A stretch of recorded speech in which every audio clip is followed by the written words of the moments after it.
本以为是什么金枝绿叶，到头来不过阶下囚，落到这般境地，也算是造化弄人。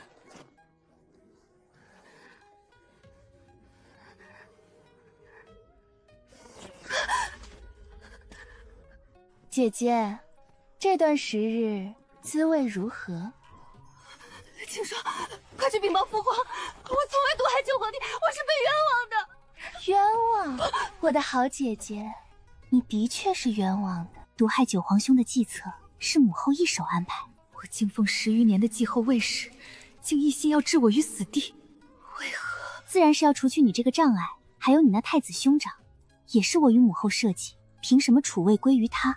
顺带告诉你，你早逝的生母当年猝然离世，同样出自母后手笔。毒妇！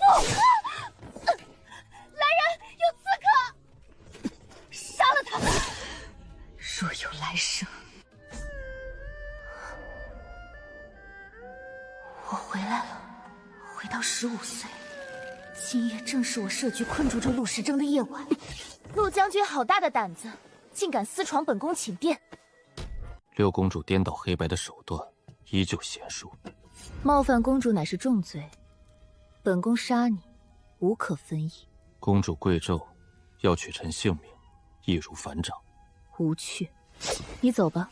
来了。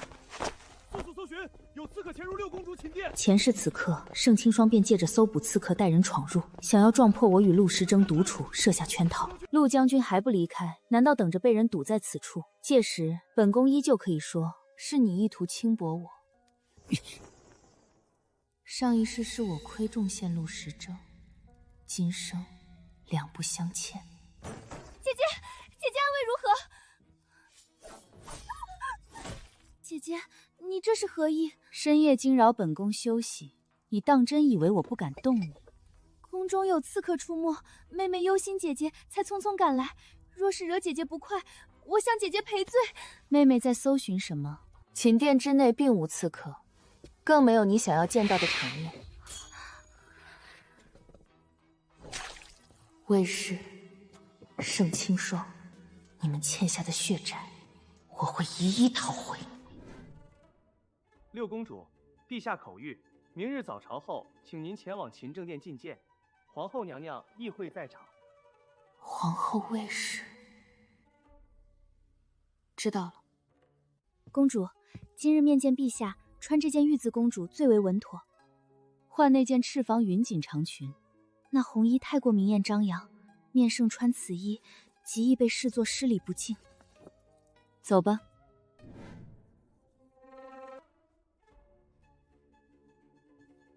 六公主到。儿臣见过父皇母后。免礼。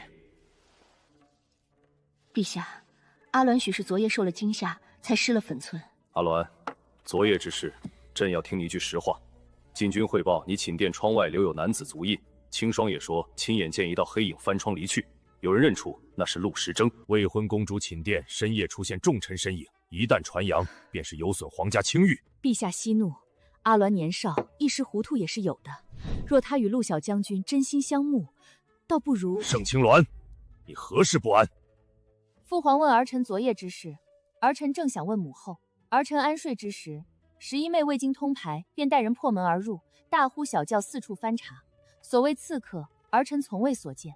11妹这般阵仗，究竟是来护驾，还是故意搅扰，制造事端？从前的盛青鸾遇此局面早已慌乱失措，只会哭着辩解，极易落入圈套。今日竟如此镇定，还反将一军。阿鸾，清霜也是一片好心，担忧你的安危。好心，好心便是带人闯我寝殿，翻我私物。父皇去年亲赐我的暖玉如意佩，儿臣一直珍藏。昨夜11妹带人去过之后，日佩便不翼而飞。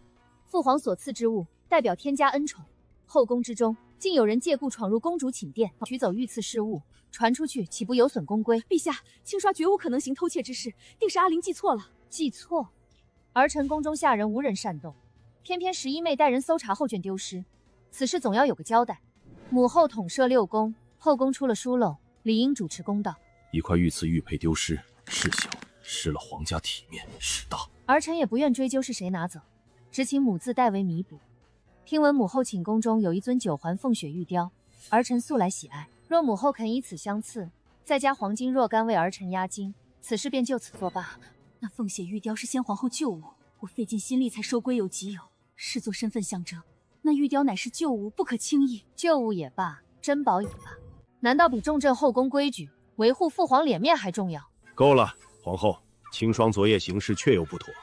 阿鸾丢失御赐之物，心中不安，你便将那尊玉簟赐他，再从内务谷拨出黄金安抚。此事到此为止。臣妾遵旨。谢父皇，儿臣告退。母后，属于我的东西，我总会一件件取回。公主，您方才实在大胆，那可是皇后娘娘，万一陛下震怒，不必怕。有些东西本就该回到我手里。那尊凤血玉雕不只是先皇后遗物，更是母亲留给我的重要凭记，藏着我日后安身立命、守护亲人的关键。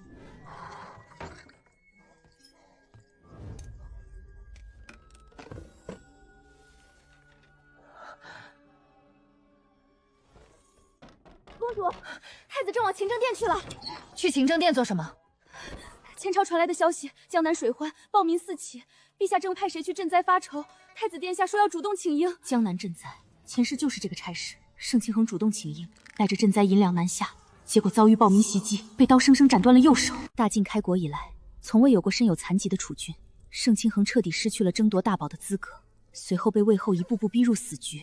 而那场所谓的暴民袭击，根本就是魏家在江南的党羽为了掩盖贪墨官银，故意煽动流民制造的动乱。被撵！皇兄，阿鸾，跑这么急做什么？当心摔着。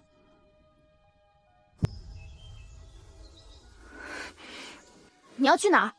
江南水患，父皇正为此事忧心。我是太子，理应去替父皇分忧。不许去！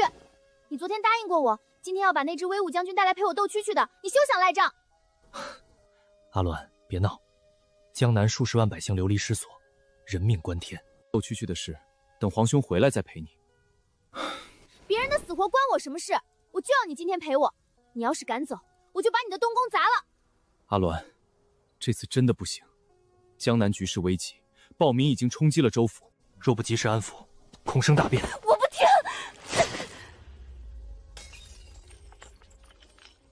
阿鸾，一关不成，如何面圣？大皇兄真是好兴致。江南百万辽民嗷嗷待父，父皇在勤政殿急得发火，太子却在这里陪六妹妹拉扯，这太子的做派真是让弟弟开眼了。清玄，阿鸾顽劣扯坏了我的朝服，你先去向父皇禀报，我更衣后即刻便到。免了吧。太子既然被六妹妹绊住了脚，这江南的苦事还是弟弟代劳吧。江南局势复杂，你从未离京办过差，恐难应付。太子这是看不起我。你能办的差，我自然也能办。更何况，父皇正需要有人站出来分忧。太子舍不得妹妹，我可舍不得父皇受累。鱼儿咬钩了。四皇兄说的比唱的还好听。江南现在全是暴民，你去了怕是连骨头都不剩。别到时候差事没办成，还要父皇派人去救你。六妹妹放心，我盛清勋就算死在江南，也绝不会丢了天家颜面。这差事我今天还就接定了。清勋，江南的事你应付不来。皇兄，你不许去！你衣服都破了，去见父皇也是大不敬。阿鸾，放手，这不是闹着玩的。我不放。皇兄，算我求你别去。我从未见过阿鸾这副模样。罢了，既然青京去了，我便先回东宫更衣。只是江南的百姓，江南的百姓不会有事。四皇兄既然敢接，魏家自然会帮他兜底。阿鸾，你是不是知道些什么？我能知道什么？我只知道皇兄现在必须去换衣服，然后陪我斗蛐蛐。走走走，江南的局是魏家给盛清衡做的死局，现在盛清寻跳了进去，魏后总不能砍自己亲儿子的手吧？魏家在江南贪墨了整整3年的治水款，为了保住盛清寻，也只能自掏腰包，把江南的亏空填补上，安抚流民。这一把，我要让魏家被大出血，还要让他们有苦说不出。主子，四皇子进勤政殿请旨了，陛下当场封了他为钦差，即刻起身。用最胡闹的方式撕碎朝服，精准地拦住了太子，顺手把四皇子推了进去。魏家在江南部的死局，就这么被一个跋扈公主撒泼打滚给破了。去查六公主最近见过什么人，做过什么事。是。盛清鸾，你到底藏了多少东西？六公主出行，闲人退避。公主，咱们这样会不会太招摇了？招摇？本宫是父皇最宠爱的六公主，出门不招摇，难道要像那些小门小户的庶女一样夹着尾巴做人？清场。草民叩见六公主殿下。把你们店里最贵的东西全都拿出来。就这些破铜烂铁，也敢拿来糊弄本宫？殿下息怒，店里还有几件镇店之宝锁在内库。带路。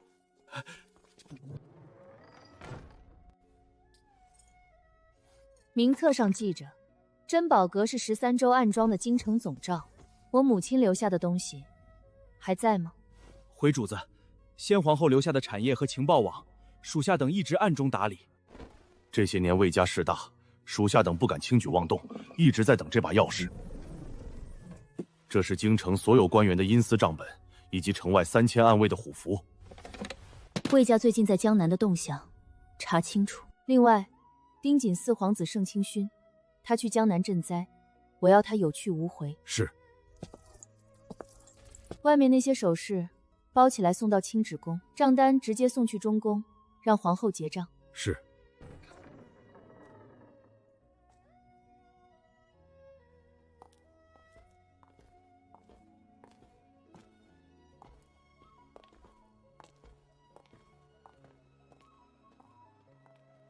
前晚在寝殿，他拿刀抵着我的胸口，让我滚。盛清鸾纠缠了我3年，从我13岁进宫伴读起，他就像一块甩不掉的牛皮糖。昨晚的反常肯定是欲擒故纵。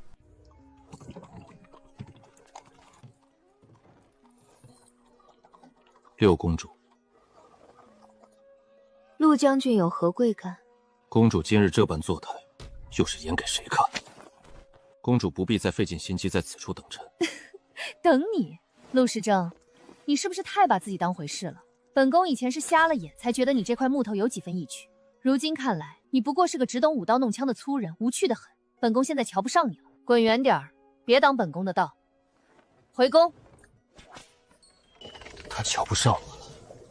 3年来的纠缠，说断就断，那种眼神，那种语气，根本不是欲擒故纵。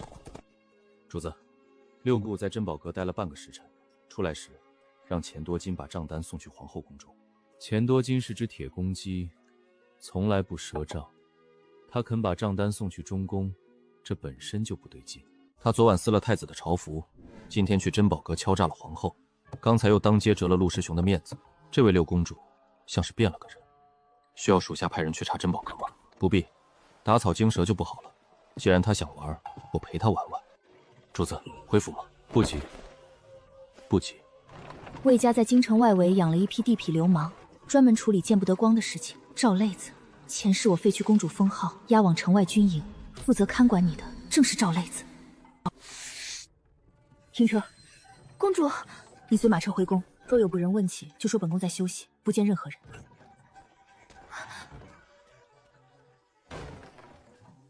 什么破手气，连输10把！等老子明天去魏府领了赏钱，非把这赌物赢空不可。哪儿来的贵人，走到这脏地方来了？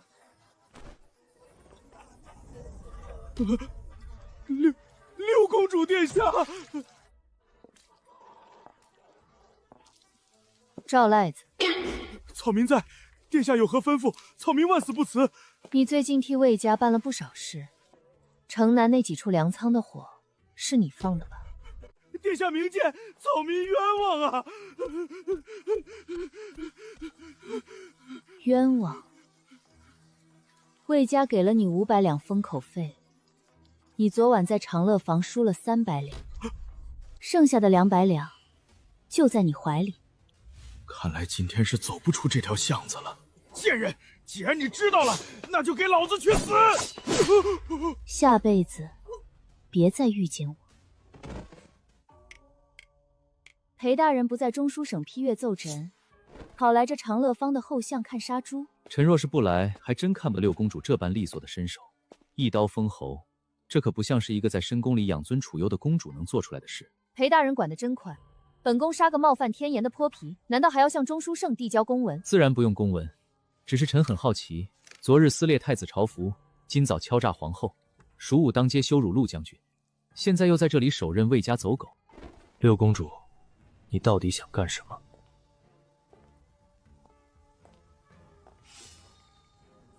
放眼整个大境，敢对中书馆做这个动作的人，都已经成了乱葬岗的枯骨。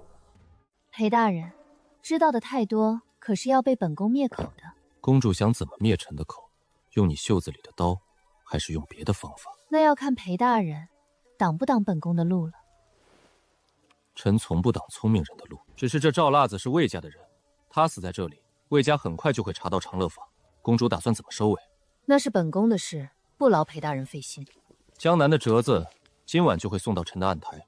四皇子在江南遇到了一点麻烦，暴民冲破了州府的大门，四皇子被困在城守府内，魏家正在京城四处筹集银两，打算填补江南的亏空，平息民怨。裴大人告诉本宫这些，是想卖个人情。臣只是觉得，公主既然把四皇子送去了江南，应该很想知道他现在的处境。这是中书省调案卷欧的通行令，公主既然要对付魏家，或许用得上。条件就当是臣给公主递的一把刀，臣只想看看，公主能把这京城的水搅得多浑。裴大人就不怕玩火自焚？臣最喜欢的就是玩火。哼。主子，那令牌是中书院的核心机密，您就这么给了六公主？去查长乐坊的底细，既然他要杀魏家的人，我这个做臣子的总得替他把尾巴扫干净。盛清心那个蠢货，他懂什么江南赈灾？魏家在那边弄出了多大的窟窿？他这一去，为了保他的命，本宫要把魏家这2年的进项全填进去。太子本来要去，怎么就没去成？回娘娘，听说是六公主在御花园闹脾气，把太子的朝服撕了，硬生生把人拦了下来。四皇子这才抢了差事。闹脾气撕朝服，这世上哪有这么巧的事？这丫头最近邪门得很，先是讹了本宫的凤血玉雕，现在又把清巡坑去了江南。娘娘的意思是，六公主是故意的？一个只知道涂脂抹粉的草包，能有这等心机？传话给子安，过几日的皇家马球会，让他去探探这丫头的底。若她真是装的，就给她点颜色看看。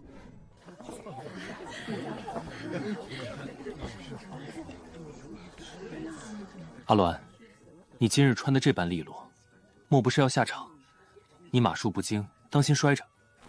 皇兄放心，我就是看着他们打，图个热闹。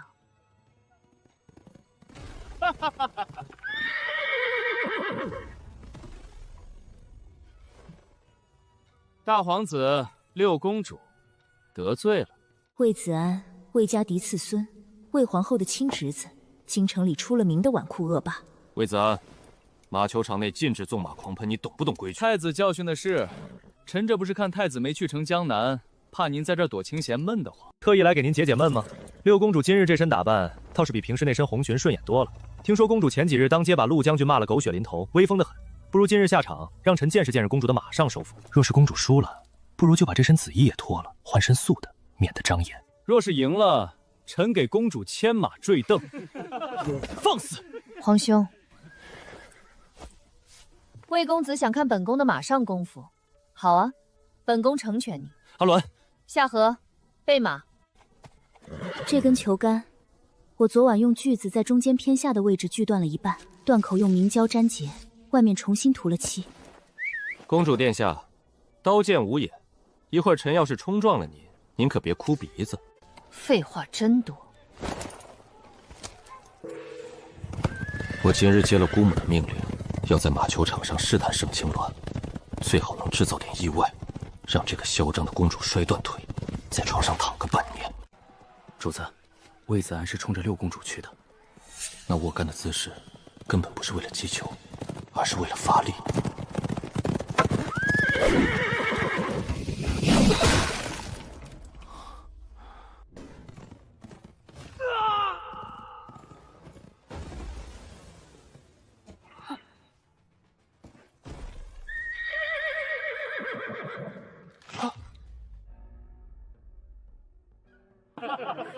哎呀，内务补这批球杆怎么这么不结实？轻轻一碰就断了。魏公子也是，骑术这么差，怎么还从马上摔下来了？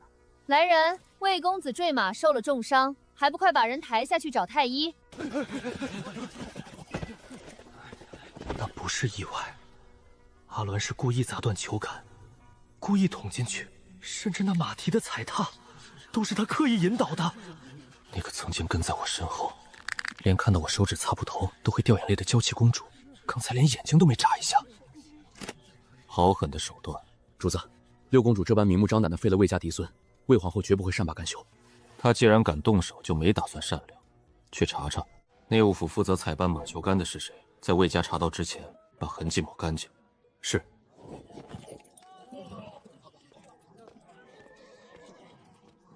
公主的准头倒是不错。裴大人谬赞，打狗而已，准头自然要好些。魏家这只狗可是会咬人的，公主把它的牙拔了，就不怕它主子发疯？发疯才好，本宫就怕他不疯。站住！六公主殿下，您在众目睽睽之下蓄意伤人，重创魏家嫡孙，此等恶行，臣必须向皇上和皇后娘娘如实禀报，还请公主一步随臣去宗人府走一趟。宗人府是圈禁皇族的地方，魏忠这是仗着背后有魏皇后撑腰，打算直接把盛亲王扣下。魏忠，你敢拿宗人府压公主？太子恕罪，六公主手段残忍，废了魏公子右臂，在场所有人都看得清清楚楚。臣身为管事，职责所在，绝不能徇私。前世我就是在这个马球场上被魏子安暗中使当子摔断了腿，意外而已。公主骑术不精，如今换成魏子安，就成了蓄意伤人了。魏校尉，马球场上刀剑无眼，冲撞本就是常事。魏子安纵马在先，公主不过是正当防卫。你仅凭一面之词，就要拿当朝公主去宗人府，是谁给你的胆子？没想到一向对六公主避之不及的陆时征会出面阻拦。陆将军，您刚才也看到了，那球杆断裂，马蹄前踏，分明是公主刻意为之。我只看到魏子安冲撞太子与公主，还以为他会害怕，会像以前那样躲在我身后抓着我的衣袖寻求庇护。阿鸾，别怕，有我在，他们不敢动你。陆将军，本宫的名讳也是你能叫的。公主，我是在帮你。帮我？本宫需要你帮吗？你算什么东西，也配挡在本宫前面？滚开！我堂堂巡防营统领，当着这么多世家子弟的面被如此羞辱。陆将军听不懂人话吗？连眼角余光都没有给他。中书令大人，陆将军，公主让你滚开，你还处在这里，是想抗旨吗？裴大人，这是臣与公主之间的事，不劳中书正费心。公主的事就是臣的事，况且陆将军这护花使者当的也太不称职了，用几句轻飘飘的正当防卫就想打发了魏家。魏皇后若是追究起来，你巡防云担得起吗？魏校尉，你刚才说六公主蓄意伤人，是的，大人。魏校尉这眼睛，怕是该找太医看看。本官在看台上看得一清二楚，魏子安纵马狂奔，直冲太子而去。太子乃国之储君人选，魏子安此举分明是意图谋害皇嗣。大人，这可是杀头的罪名，您不能血口喷人。血口喷人？魏子安冲撞太子，六公主为救兄长挺身而出。至于那球杆断裂，内务府上个月采办的马球杆已次冲好，中书省早已查明。六公主拿了劣质球杆，魏子安骑术不精，自己从马上摔下来，被马踩断了手，这与六公主何干？这不可能，那球杆明明是什么？魏校尉是想质疑中书省的查案结果，还是想包庇意图谋害皇嗣的逆贼？下官不敢，下官不敢。既然不敢，还不带着你的人滚下去，把魏子安抬回魏家，告诉魏国公，教子无方，纵容孙辈谋害皇嗣，本官明日早朝定会参他一本。裴燕三言两语就化解了危局，甚至反将魏家一军。裴大人好手段。臣说过，既然公主想把水搅浑，臣自然要帮一把。这魏家嫡孙的右臂，全当是臣送给公主的见面礼。裴大人这礼太重，本宫怕是受不起。公主受得起，只要公主记住，这天下只有臣能站在你身边，替你挡住这些脏东西，其他人不配。裴燕，陆将军还有何指教？你别以为我不知道你打的什么算盘，你这种人做事从不吃亏，你帮公主必定有所图谋。陆将军说的对，臣确实有所图谋，臣图的自然是公主这个人。哼，你放肆！够了，陆时征，把你的剑收起来。本宫的事轮不到你来管。阿鸾，他是个疯子，你跟他在一起，会被他吞得连骨头都不剩。那也是本宫的选择，总比跟着一个自以为是的过父强。皇兄，我们回宫。陆将军，你出局了。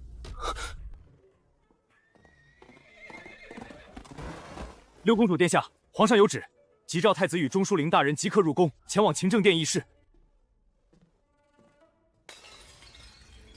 看看你的好弟弟！800里加急，南江赈灾队伍行至余杭地界，遭遇暴民夜袭。四皇子殿下，说，四皇子殿下被暴民砍中右臂，太医拼死救治，但右手经脉尽断，废了。随行官员死伤过半，赈灾银两被劫掠一空。大靖律例，身有残疾者不可承继大统。老四这辈子完了，魏家最大的筹码断了。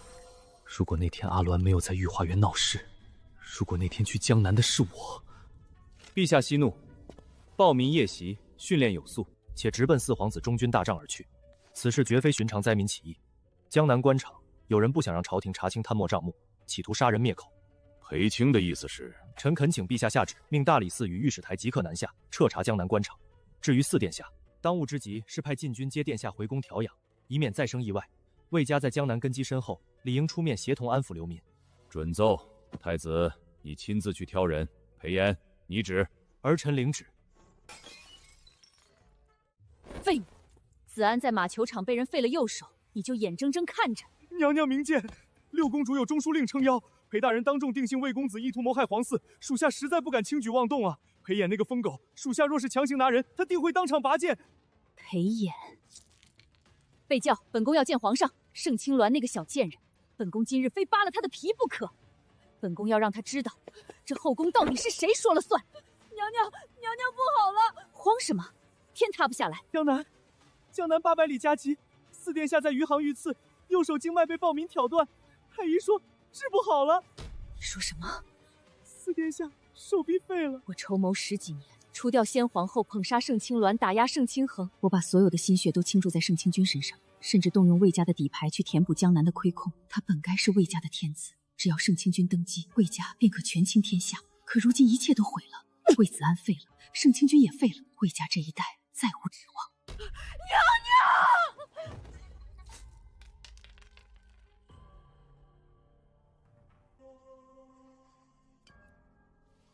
公主，您今日在马球场，魏公子可是皇后的心头肉，皇后娘娘那边肯定不会善罢甘休。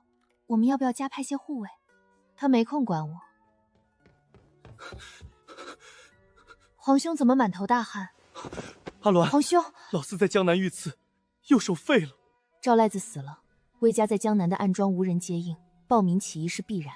四皇兄废了，怎么会这样？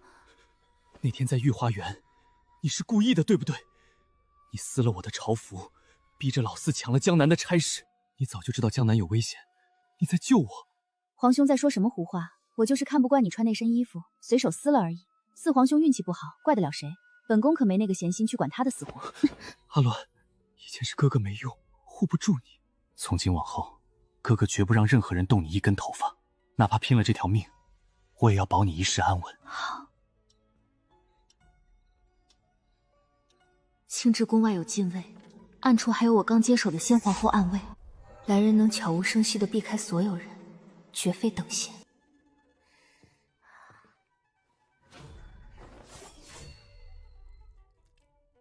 裴大人大半夜不走正门，倒学起梁上君子来了。走正门，怎么能看到殿下这副张牙舞爪的模样？松手！不松。臣若是松了手，殿下这把刀，怕是要直接扎进臣的心窝里了。你既然知道，还敢来送死？臣不是来送死的，臣是来向殿下讨赏的。马球场上的事，本宫没求你插手。至于江南的事，那是四皇兄自己命不好，裴大人的赏讨错地方。殿下还在跟臣装傻。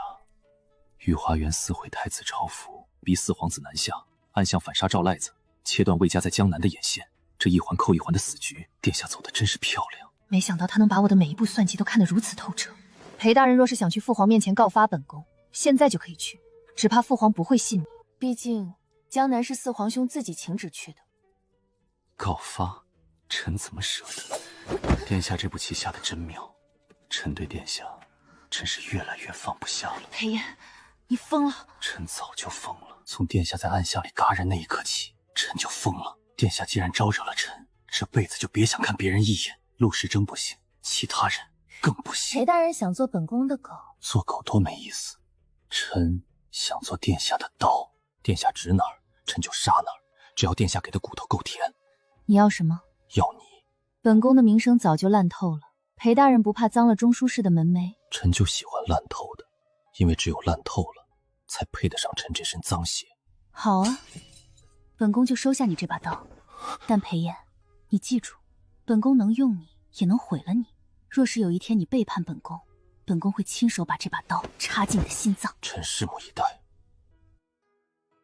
魏家不会善罢甘休，明日早朝，韦国公一定会反咬一口。殿下最好有个准备。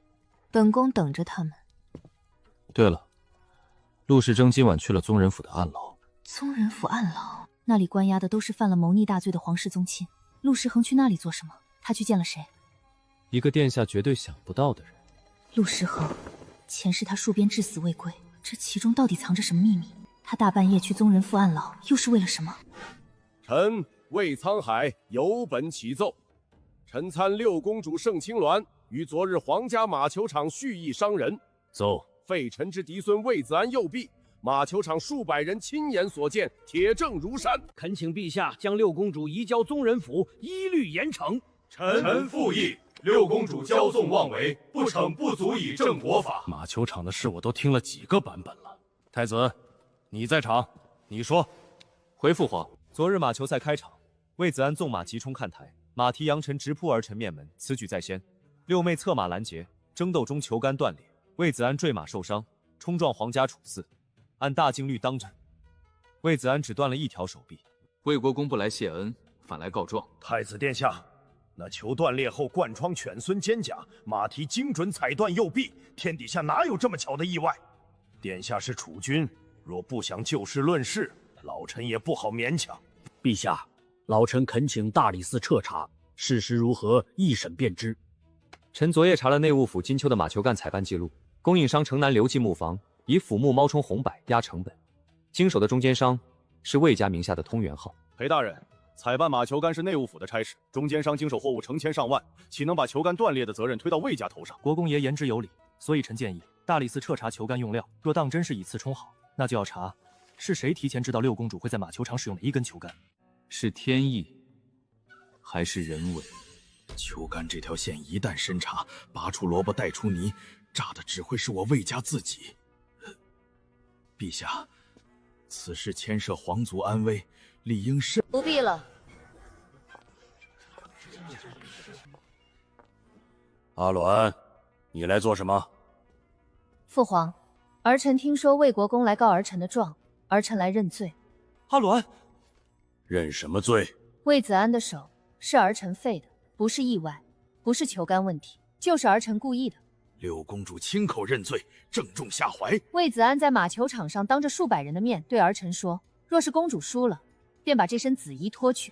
父皇，儿臣是大晋公主，一个泼皮当众让儿臣脱衣裳，儿臣不该废他一条手臂，还是说儿臣该笑着应下来，回姑哭一夜，等第二天魏国公来跟儿臣道歉？卫青，你那好孙子在朕的马球场上对朕的女儿说了这种话。陛下，纵然犬孙言语冒犯，魏国公，倘若你的孙女遭人当众出言要脱去衣袍折辱，你是打算写一封措辞优美的抗议书，还是直接拔刀相向，当众侮辱公主？按律杖80，留3000里。儿臣只废他一条胳膊，是法外开恩。魏国公若不服气，不如让大理寺把在场的人全传来问一遍，问问魏子安那张嘴到底吐了多少脏东西出来。不能查，绝对不能查。子安从小嘴上没把门，万一那些话被大理寺记录在案，那我魏家的脸面就彻底丢尽了。此事到此为止。魏子安言语冒犯公主在先，六公主出手过当在后，各有过错，六公主罚俸1年。魏子安辱没皇家，死罪可免，活罪难逃，着即刻送往大佛寺面壁思过1年，无旨不得回京。退朝。殿下以退为进，臣准备了1晚的证据，全白费了。留着。下次有。我备好了满桌的菜，他直接掀了桌子。宗人府暗自好暗老，居家之人，先皇后长氏姑姑沈氏仍在世。沈氏，先皇后最亲近的人，母后死后，她被扣上私藏违禁之物的罪名，投入暗牢。前世人人都说她死了，但她还活着。看来陆时娟去见的人就是沈氏，她知道什么，陆时娟又想查什么。公主，魏家疯了！四皇子刚出世，他们就敢下这种死手，奴婢这就去把苏儿乱棍打死。打死他，魏子安怎么上钩？去库房挑一对成色最好的羊脂玉镯，赏给苏儿，告诉他，明日是母后忌辰，本宫要去大佛寺替母后上香，点名让她近身伺候。公主，这禅房久不通风，奴婢给您点上安神香。退下吧，本宫要诵经，任何人不得打扰。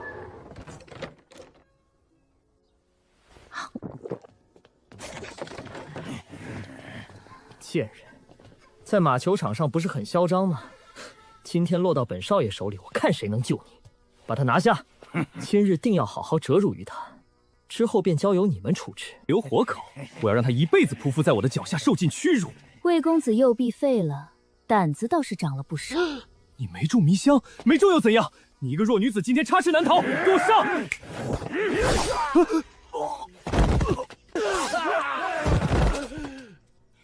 六公主，你敢杀我？我祖父是魏国公，我姑母是当朝皇后。本宫在马球场废了你的手，你不仅不长记性，还敢把主意打到本宫头上？你真以为本宫还是以前那个任由魏家拿捏的蠢物？我错了，六公主饶命！杀你，脏了本宫的轮回路。把苏儿带过来。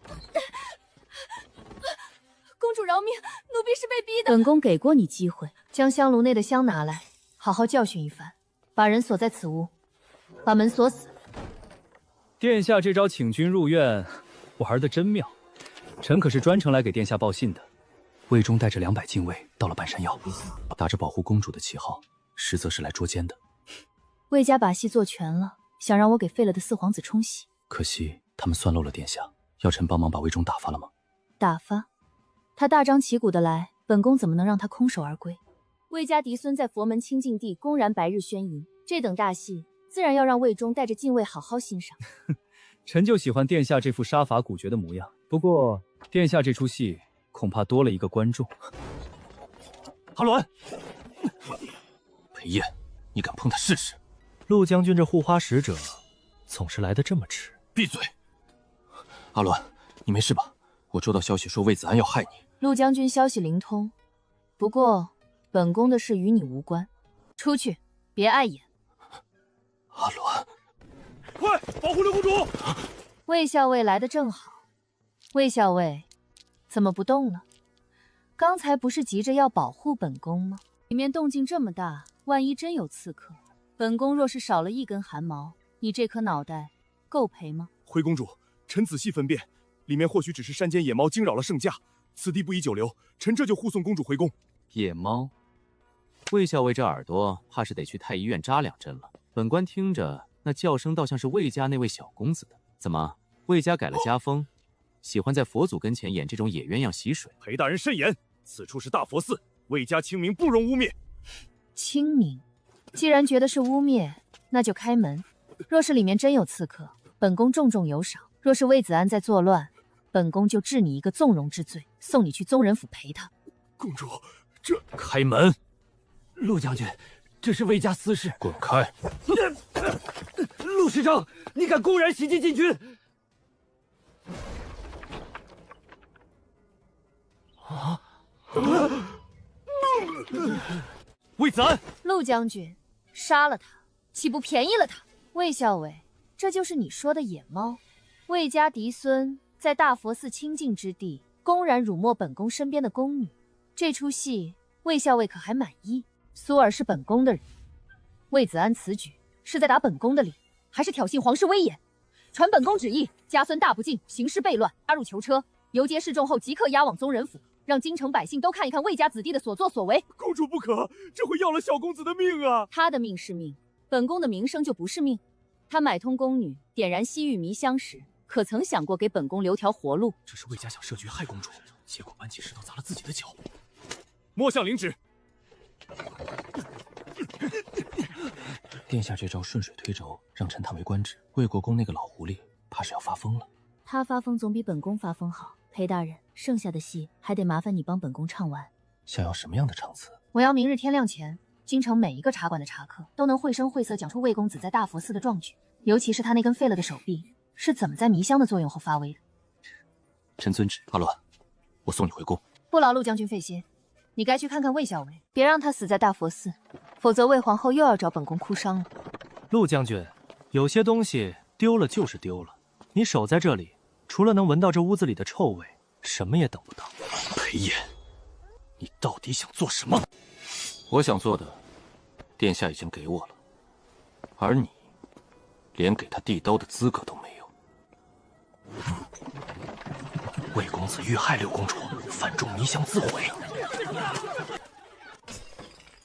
你是说，裴炎和陆时征都在？是，裴大人逼着开门，陆将军亲自动手，小公子被送进宗人府，消息压不住了。魏家3代荣光，竟毁在了一个废人手里。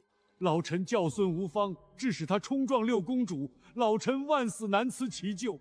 但子安断了一臂，心神大盗，绝无胆量在佛门清净地做出那等肮杂事。此事定有隐情，求陛下彻查。陛下，六公主行事乖张，昨日大佛寺之事，民间传言纷纷，皆言公主设局构陷魏家嫡孙，皇家颜面扫地。臣恳请陛下严惩六公主，以正视听。请陛下严惩六公主。传旨，六公主盛青鸾蛇行有亏，禁足清止宫，罚俸1年。大佛寺之事，交由大理寺。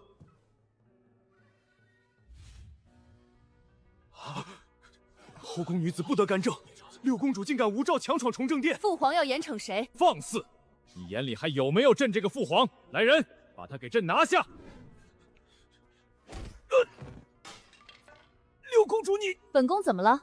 你算个什么东西，也敢在这里编排本宫？本宫构陷魏子安，他一个连胳膊都保不住的废人，也配本宫费心思设局？魏国公，你口口声声说你孙子没胆量，他买通本宫身边的宫女，在禅房里点燃西域迷香的时候，胆子大得很。六殿下，空口无凭，子安手无缚鸡之力，如何制服得了宫女？那迷香之说更是无稽之谈。殿下此举分明是要置我魏家于死地。好一个空口无凭！盛青鸾，你要干什么？父皇，魏沧海老眼昏花，黑白不分，佛门圣地做出这般悖逆之事，着实令人不齿。他非但不知管束谢罪，反倒还要反咬本宫一口，这般罔顾是非之徒，实在令人愤懑。没想到盛青鸾真敢在崇政殿上动刀。殿下若要杀老臣，老臣绝不还手，只求陛下看清殿下的真面目。父皇，魏子安在禅房里欲行不轨，若非儿臣察觉不对，对提前离开，今日站在这里被满朝文武指指点点的就是儿臣，儿臣的名节毁了。父皇还要听信这老贼的谗言，罚儿臣禁足。儿臣不服了，魏家欺人太甚，儿臣这就去蔡庙撞死在列祖列宗的牌位前，问问他们这大晋的天下帝姓盛还是姓魏？殿下千金之躯，何必为了一个市井人奈伤了身子？裴大人，你这话是什么意思？陛下，臣昨夜奉命巡视宗人府，恰好审理了魏子安一案，这是供状与物证。其一，宫女苏儿画押招供，魏子安以50两白银收买她，命其将六公主引入偏僻禅房，并锁死房门。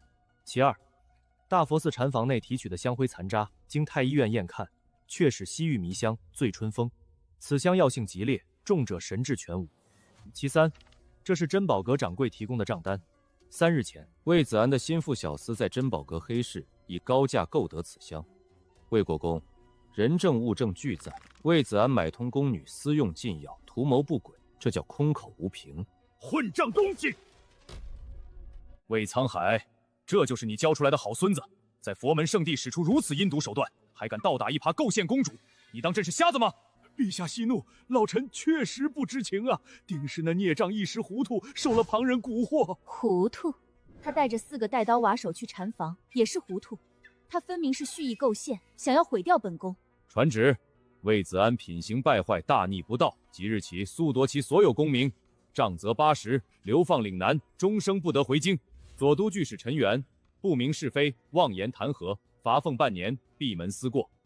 子安断了一臂，80重杖下去，性命堪忧，流放岭南，再无出头之日的处境。老臣领旨谢恩。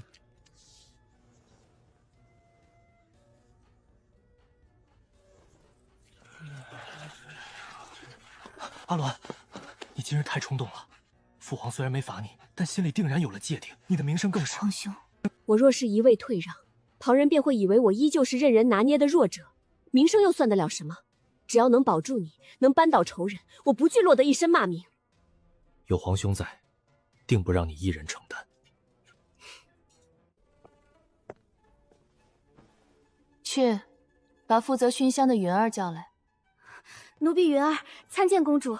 公主今日受惊了，奴婢特意加了些安神的药。本宫瞧着，是你让本宫受惊了。公主，奴婢做错了什么？这香太俗，闻得本宫头疼。你是想用这俗气熏死本宫，好去投奔你的新主子？奴婢不敢，这香是皇后娘娘。闭嘴！拿皇后来压本宫。夏荷，把香炉撤下去。云儿行事叵测，不必再留在清旨宫，发往浣衣局当差。今日本宫心绪不佳，殿中一众宫人诸多行事疏漏，洒扫奉茶诸事皆有怠慢，尽数记下名字，一律调离清旨宫。内务府重新遴选一批老实本分的宫人送过来，心思活络的不必送来。公主历经变故，性情大变，却也未曾想行事会如此雷霆果决。怕了？奴婢不怕，公主自有公主的考量。这仙心怀一心，遣走也好。这宫里真心对我的，也就这傻丫头一个了。去，把这些名字记下来，告诉内务府，清治宫以后不需要这些贵人，让他们重新挑些老实本分的送来。记住，只要老实的，不要聪明的。他疯了，他真的疯了！本宫安插在清治宫10年的钉子，被他一个时辰拔了个干净，理由呢？左脚向先派进殿门，水炸了1分，这种荒唐理由他也敢！娘娘息怒，六公主这是故意在撒气呢。她知道魏子安的事儿是咱们设的局，这是在报复。报复？他这是在明目张胆的跟本宫宣战。去，告诉内务苦，不许给他送新人。娘娘不可啊！陛下刚因为魏子安的事对魏家有了成见，若是此时在这些小事上为难六公主，传到陛下耳中，只会觉得娘娘您容不下一个孩子。更何况裴大人那边似乎盯得紧，那就让他闹，本宫倒要看看他能闹到什么程度。公主，暗卫那边传信，魏皇后气得砸了药碗，连晚饭都没用。她那是心疼，10年的心血被本宫一把火烧了，能不心疼吗？这只是个开始，魏皇后，钱是你给我的，我会一寸一寸的还给你。夏荷，熄灯，本宫罚了。是。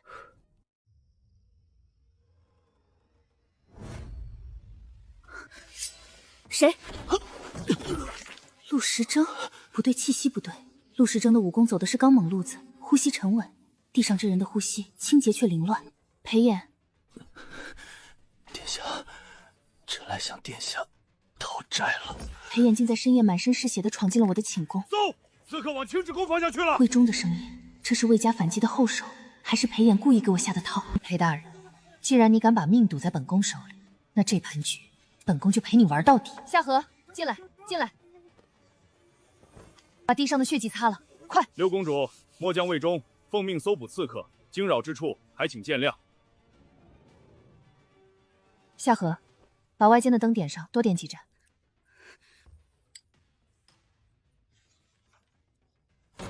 走，刺客受了重伤，跑不远。魏校尉好大的威风！六公主，末将职责所在，有刺客夜闯进宫，末将亲眼看到他进了清旨宫的方向。进了本宫这儿。魏校尉是说，本宫这清旨宫是刺客的窝点，还是说本宫亲自接应了刺客？末将不敢，只是为了公主安危，必须搜查。站住！本宫的寝殿，也是你们这群粗人能进的。魏校尉，魏子安在宗人府还没挨完那80棍吧？你想现在就去陪他？公主，若搜不出刺客，末将自去领罪；但若刺客就在里面，公主这便是窝藏重犯。好，搜。魏忠，你带人进去搜，若是搜到了本宫这颗项上人头，你拿走；可若是搜不到，便是你目无公归，谎报军情，该当重责。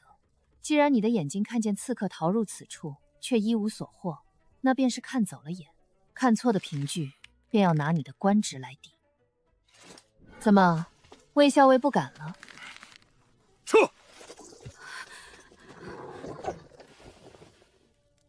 魏忠走了。走了。裴大人，这债你打算怎么讨？殿下，这药，臣要你亲手给臣上。江南那边，盛清莲废了，魏家急了，他们从江南寻了个女子，送进了皇宫。柔妃，容貌有5分像先皇后，神韵有8分像。魏家想用一个替身换回皇上的心，殿下，你的对手又多了一个。利用完就扔，确实是魏家的风格。裴大人，药上好了，你可以走了。臣现在走，不出半步就会被魏忠的暗哨发现。殿下既然救了臣，不如救到底。你就不怕本宫现在喊人进来？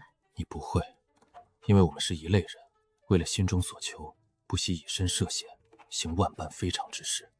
殿下，臣的命如今归殿下处置。今日是初1，众妃嫔要去凤仪殿请安。柔妃娘娘，这花是11公主最喜欢的醉玲珑，你怎么就给掐了呢？眉眼间确实有着母后当年的影子，尤其是那双微微上挑的丹凤眼，简直如出一辙。11公主恕罪，臣妾不知这花是公主心头好。掐了便掐了，多大点事？六姐姐，你评评理，这花……六姐姐，你打我！打的就是你。盛清霜，本宫教过你多少次，嫡庶有别，尊卑有序。柔妃是父皇亲封的妃子，是你的长辈，你为了躲破花，当众让长辈下不来台，母后就是这么教你规矩的。再敢在本宫面前这般哭闹撒泼，便休怪本宫按宫规责罚。退下。多谢六公主解围。像，真像，不必在本宫面前演这副怯懦模样。盛清霜愚钝，才会被你牵动情绪，可瞒不过我。但你若是妄想借着这张容貌，在大晋后宫兴风作浪，本宫绝不会容你肆意妄为。公主，您刚才……他不是魏家的人，魏家还没本事养出这种眼神。他是江南那边送来的，但主子未必是魏沧海。大晋六公主，果然比传闻中还要有趣的多。帖子都送出去了，回娘娘，京中3品以上官员的女眷、宗室亲王，还有几位成年的皇子公主都送到了。魏国公府那边也传了话，后院的景致已经布置妥当。昨日在御花园，盛清鸾那死丫头竟敢当众掌掴双儿，还挥鞭抽碎了太湖石。寻儿废了右手，魏家折了子安，如今连双儿都要受他这份恶气。盛清衡最近在朝堂上很得意，他以为没了寻儿，这储君的位置就是他的囊中之物。盛清鸾敢这么疯，也是仗着他这个太子哥哥。魏家需要一场喜事来冲冲晦气，也需要重新立威。既然他盛清衡是太子，本宫就借着这初秋赏菊的名义，送他一桩好姻缘。阿鸾，皇兄今日怎么有空过来？父皇不是把户部的差事交给你了？差事再忙，也不能忘了我的好妹妹。今日出宫办事，路过西市，看着这些小玩意儿有趣，就给你带回来了。前世，盛清衡也总喜欢带这些。那时候我嫌弃民间东西粗鲁，当着他的面扔进火盆，他只是苦笑，下次依旧会带。好吃。3日后魏国公府办秋菊宴，你的帖子收到了吗？收到了。魏沧海这老狐狸刚受了重创，不在府里夹着尾巴做人，反而大张旗鼓的办宴会，必然有诈。我本想称病不去，但父皇发了话，让成年皇子都去凑凑热闹。父皇发话，皇兄自然推脱不叫。我担心他们会对你不利。大佛寺的事，还有昨日你打了盛清霜，魏家把这笔账全算在了你头上。那日你跟紧我，千万别离开我的视线。他总是这样，明明自己处在风口浪尖，却还在担心我。魏家这次的局，怎么可能是冲着我来的？一个失去圣心的公主，魏家根本不放在眼里。他们的目标是断了盛清勋前路的盛清衡。皇兄放心，我自有分寸。皇兄吃。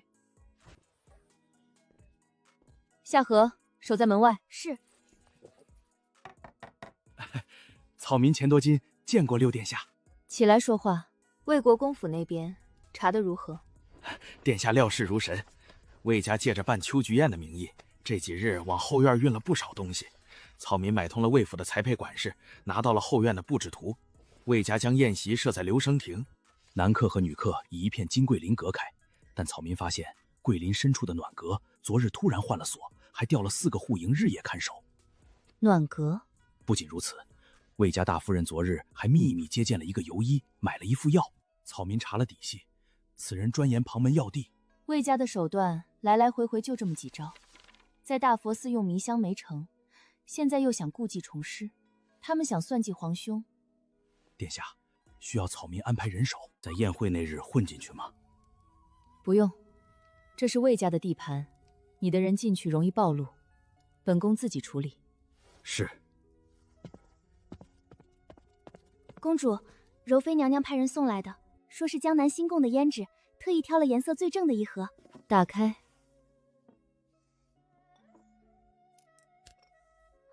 魏家，崔晴，太子。柔妃果然是个聪明人，她知道自己刚进宫，根基不稳，魏家只是把她当成顾宠的工具。她想要活下去，甚至爬得更高，就必须找一个靠山，而我就是最好的选择。公主，这……把胭脂收起来，赏你了。去上衣局把本宫那件素白的百褶如意月裙拿来。公主，后日是魏家的秋菊宴，穿白色会不会太素净了些？魏家会不会借题发挥，说您触眉头？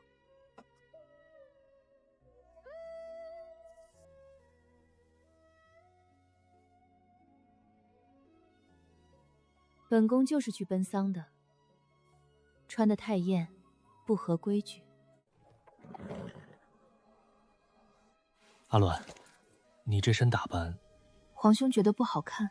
好看是好看，只是今日是秋菊宴，花开花落，终有凋零之时。本宫这身，便是祭奠那些即将落幕的繁花。魏沧海，魏皇后，你们既然布上吉局，本宫便陪他们赌上一把。阿鸾，魏沧海心思阴狠，今日这场宴席本就是死局，万万不可入内。我送你回宫。死局？本宫今日正是来收残局的。六公主，今日是国公爷办的赏菊宴，您这身打扮……怎么？魏国公尚且健在，本宫还以为魏子安流放。魏家今日办的是丧事。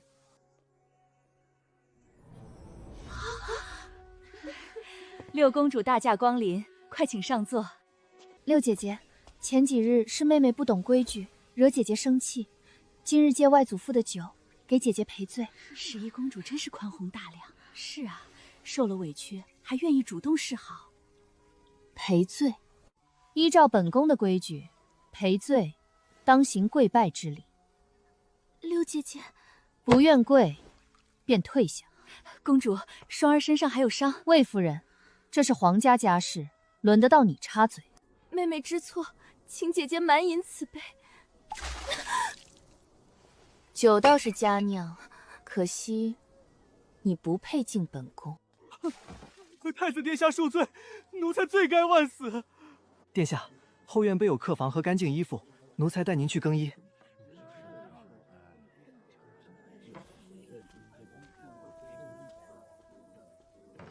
殿下请。太子殿下，公主有请。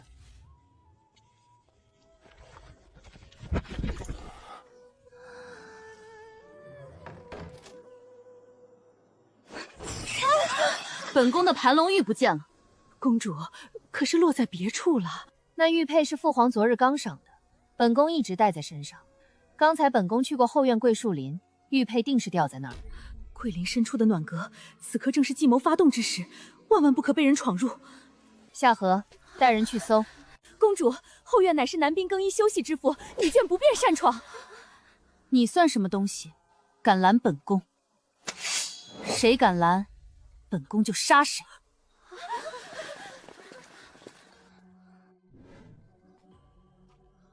把锁砸开。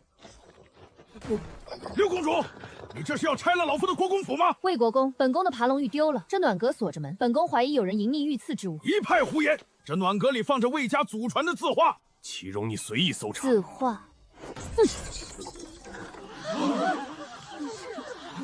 怎么是魏子瑶？婉儿，你竟敢毁我女儿名字！魏沧海，而魏家欺人太甚，老夫与你势不两立。我的苦心筹谋，本想毁掉太子，拉拢御史台，如今全盘落空，反倒闹出天大丑闻。魏子瑶这个废物为何会在此处？太子又身在何处？国公爷，看来本宫的玉佩并不在此处。殿下这一手偷梁换柱，着实精妙。只是，殿下一身素白赴这场欢宴，落在臣眼中，竟比万千红妆更摄人心魄。阿鸾，你知不知道今日有多险？今日如果不是阿鸾提前洞察，被锁在里面的就是我。一旦沾染了赵成一的嫡女，我这辈子都别想洗清。险吗？我只觉得无趣。魏沧海这是要彻底毁了我，他想断了父皇对我的最后一点信任，我不能再坐以待毙。你想怎么做？户部最近在查京郊的账册，魏家在京郊圈地屯田，账目一塌糊涂。我明日就向父皇请旨，彻查此案。皇兄，坐下。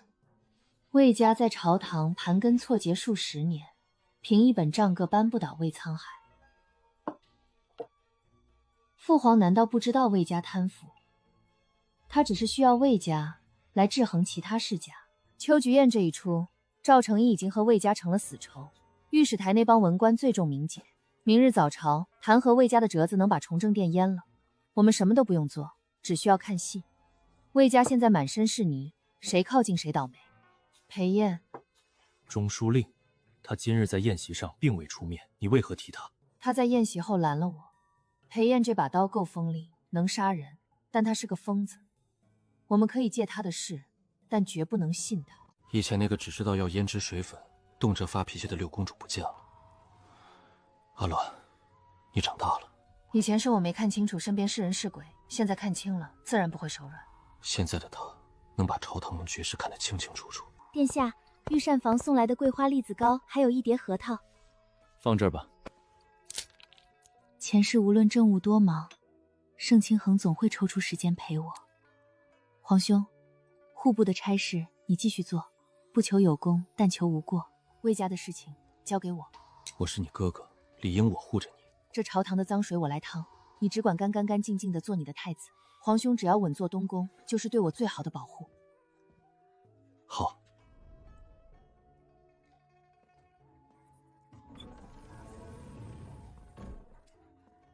殿下，秋菊宴后，魏沧安海回府便吐了血，魏大夫人被禁足，但魏家并没有完全乱套。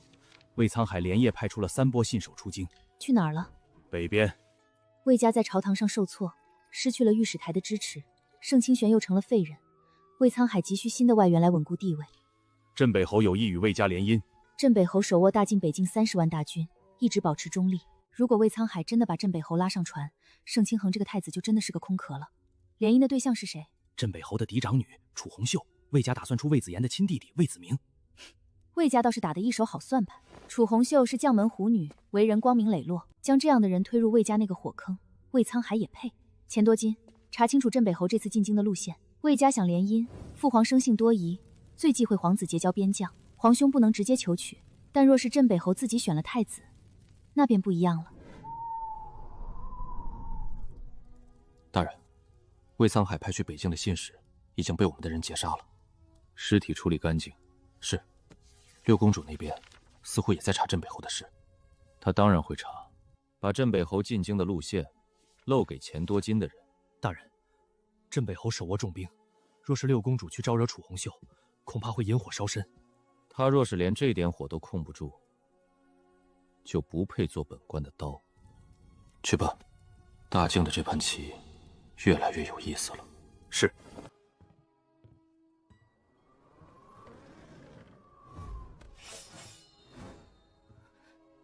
阿鸾，陆将军，白天在魏国公府门前拦马，晚上又夜闯深宫，你嫌命长？我去了一趟京郊的魏家私庄，魏家在那里秘密囤粮，还藏了一批来路不明的兵器。看制式是北境军中的东西。北境军中的兵器，魏家竟然已经和镇北侯军中的人暗通关员了。魏沧还想借镇北侯的事彻底架空太子，这潭水太深，你别一个人去趟。你把这消息带给我，想换什么？我什么都不换。前世大婚那日，他转身离去的背影也是这般决绝。如今这副深情的模样，做给谁看？本宫的事轮不到你插手，滚！魏家丝庄，北境兵器。既然魏家想联姻，那本宫就给镇北侯挑一个更好的乘龙快婿。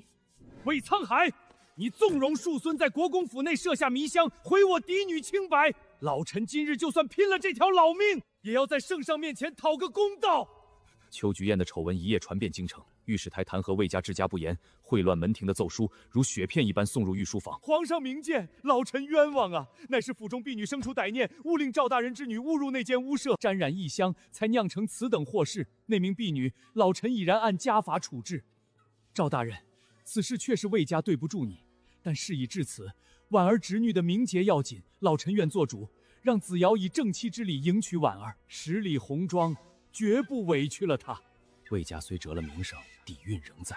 一个庶孙娶御史大夫的嫡女，看似低就，实则是魏沧海在强行挽回局面。只要两家结亲，御史台的怒火自然平息。一派胡言！而魏家门风败坏，我赵承继的女儿便是遁入空关，也绝不步入魏家半步。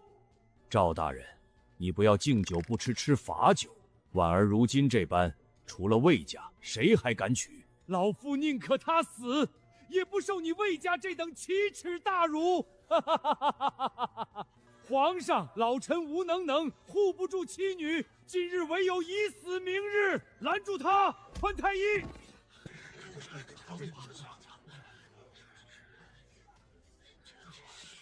父皇息怒。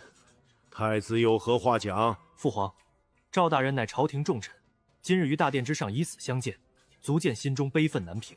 儿臣以为，魏国公虽有弥补之意，但赵大人情绪激动，此刻若是强行促成婚事，只会积下更深怨敌。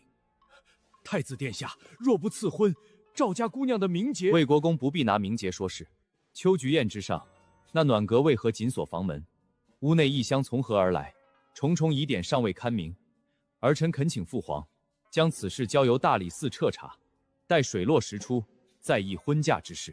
准正。此事交由大理寺卿严查，退朝。万岁！我苦心谋划，本欲构陷太子，引得御史台弹劾，到头来祸事尽数落到自家头上。太子殿下今日这手太极打得极妙，裴大人过誉了。孤只是就事论事，殿下身边有高人指点。六姐姐好大的架子，让柔贵妃和诸位姐妹等了这么久。本宫来得晚，是因为父皇留本宫说了会话。怎么，十一妹对父皇的安排有意见？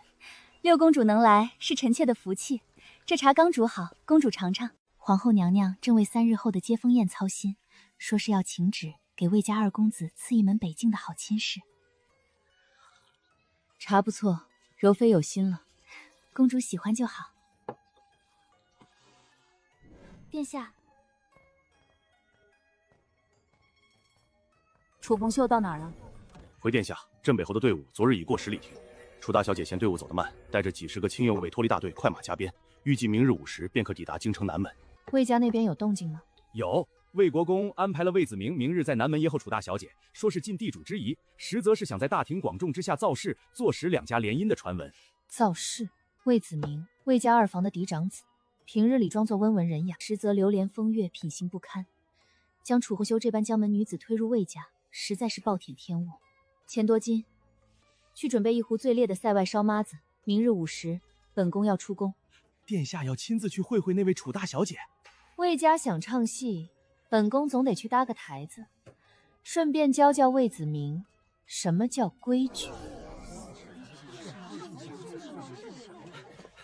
二公子，楚大小姐马快到了。不过是个久居边关的女子，略施手段便可拿捏。倘若能够促成婚事，北境30万大军便等同于落入魏家掌控。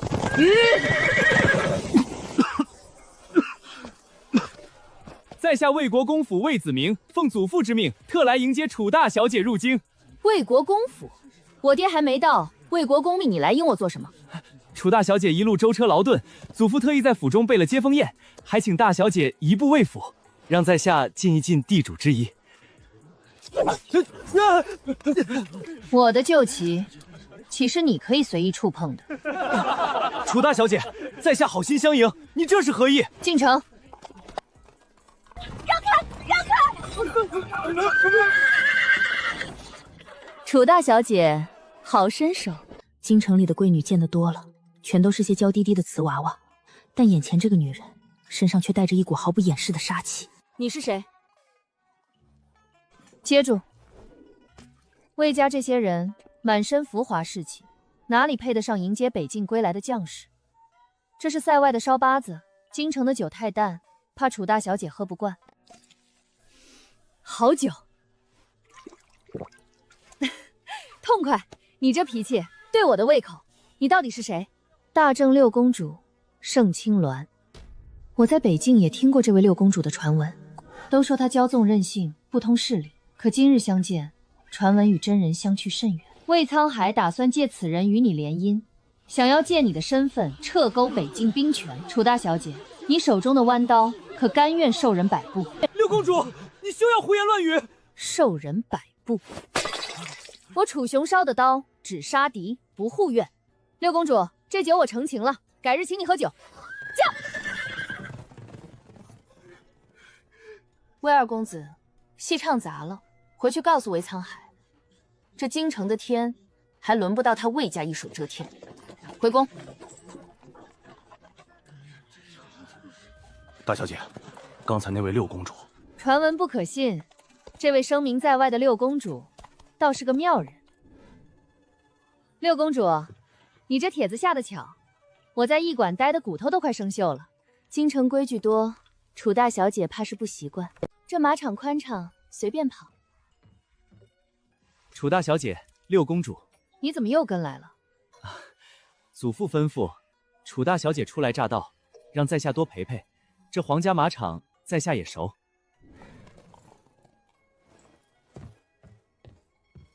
六公主，陆将军不在营里练兵，跑来这里做什么？今日轮到我巡视马场，殿下要骑马，我去给殿下挑一匹温顺的。夏荷，把马牵下去。本宫今日只看戏，不骑马。既然来了马场，干坐着有什么意思？魏二公子，跑两圈。我平日流连风月场，骑马不过是装点人面的花沙子。好，既然楚大小姐有雅兴，在下奉陪。我要那匹。二公子，这匹是刚从北边送来的烈马，还没驯熟。啰嗦什么？本公子还驯不服一匹马。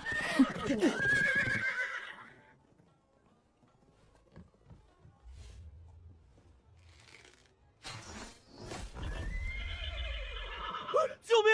救命啊！陆将军急什么？裴大人，惊马伤人，让开！魏二公子自诩骑术精湛，陆将军贸然出手，岂不是扫了他的兴？两位大人若是闲得慌，可以下去和那匹马一起跑。殿下说的是，臣只是觉得这出戏挺好看。楚大小姐，救命啊！不成器。下来吧你！就这点胆量，也配提刀上阵？魏国公府的门风，我今日算是领教了。戏唱完了，该收网了。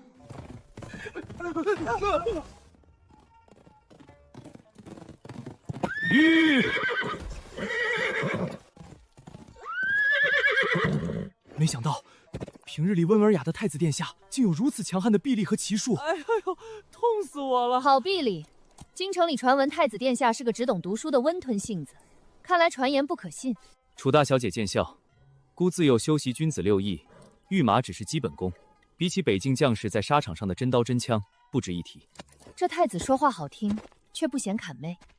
殿下既然提到了北境，那我倒想请教一二。北境入冬早，今年朝廷的冬衣和粮草迟迟未到。殿下久居庙堂，可知前线将士啃着冰叉子的滋味？户部今年亏空，调拨粮草确实迟缓，但治标不如治本。北当地广人稀，若只靠朝廷书写，终究受制于人。殿下的意思是？屯田，故意拟好折子。北境虽寒，但黑土地肥沃，可由朝廷出资购买耐寒2种，拨给伤残退役的将士耕种。军屯与民屯并行，3南内北境粮草可自给自足3成。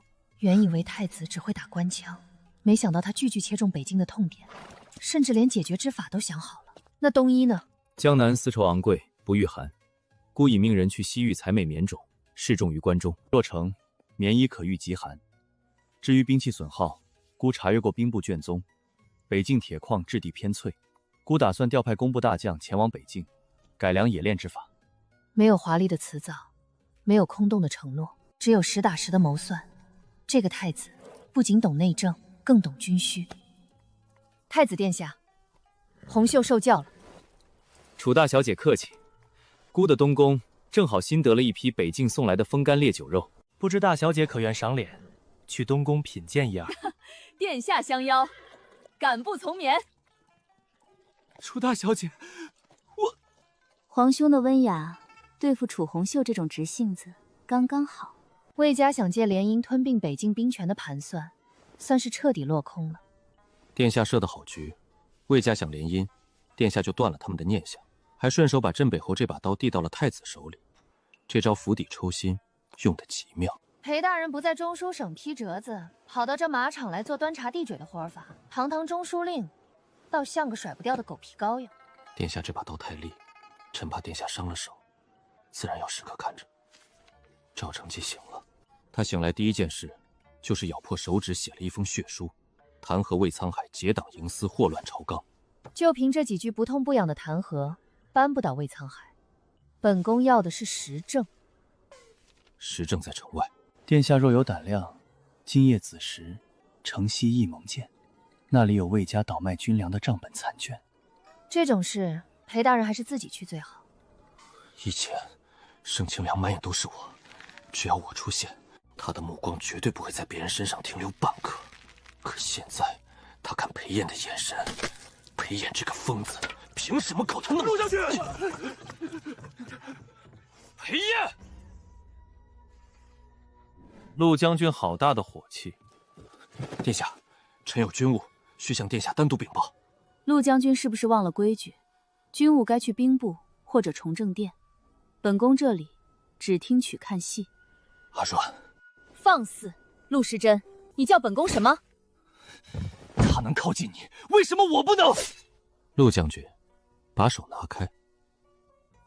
你算什么东西，也配质问本宫？殿下，赵家出事了！廉耻赵家女，反咬恩人啊！好，不知廉耻，反魏公子！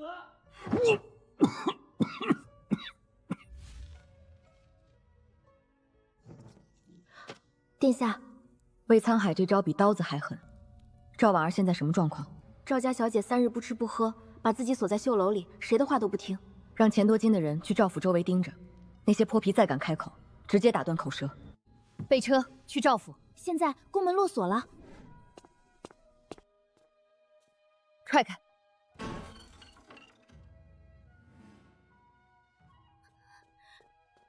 六公主，求您让我死吧！外面都在说我不检点，我没脸活了。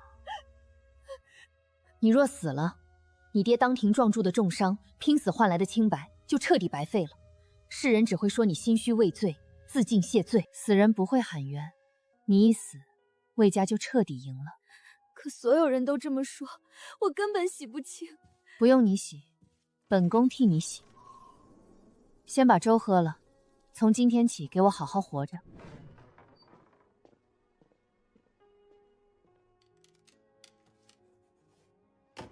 启禀陛下，臣夜观天象，子明星暗，破军叛命。臣以魏府3公子与赵府小姐的生辰八字推算，火克金，金破木，2人命格大凶。若结连理，轻则家宅倾覆，寿则妨碍国运。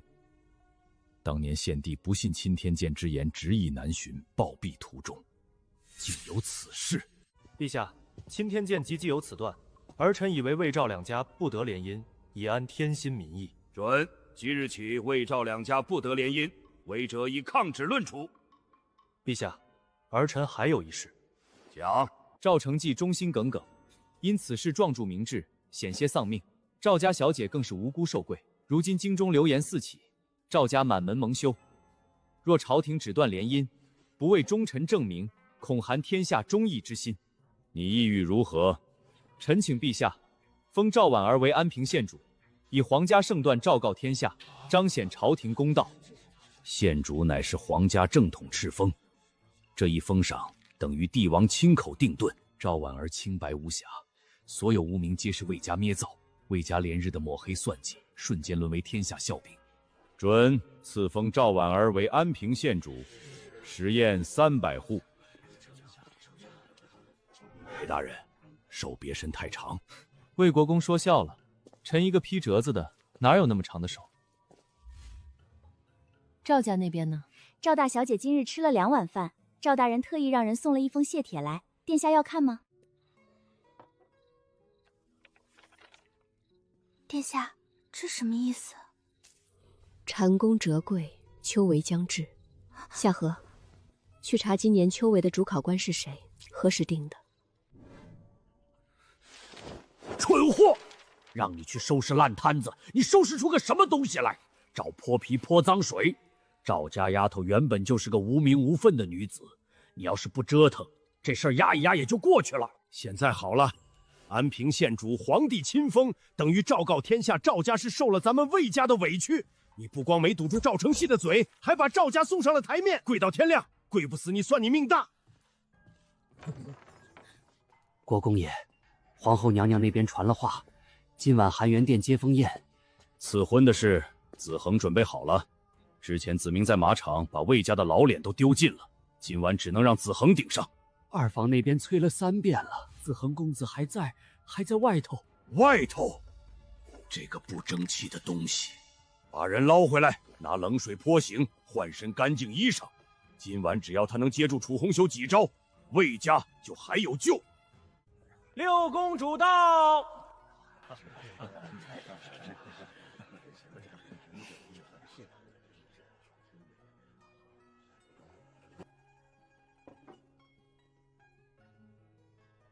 说起来，楚大小姐千里入京，本宫一直没有好好尽地主之业。听闻楚大小姐尚未许人家。没有，陛下，楚大小姐是镇北侯的掌上明珠，巾帼不让须眉。本宫的侄儿子恒，武举出身，在禁军历练多年，若能结两姓之好，岂非一段佳话？楚大小姐，在下魏子恒。皇后娘娘，您是不是忘了之前在皇家马场的事？您那个连马都骑不稳，摔进泥里喊救命的侄儿魏子明，我还没笑够呢，怎么又换了一个？楚大小姐误会了，子明尚文，不善骑射，但子恒是正经的武举出身，弓马娴熟。是吗？我楚家世代镇守北境，与蛮族厮杀几十年。我爹常说，楚家的女儿嫁人不看门第，只看拳头。连我都打不过的男人，凭什么做楚家的女婿？楚大小姐说的在理。子恒，你意下如何？臣愿意一试。来。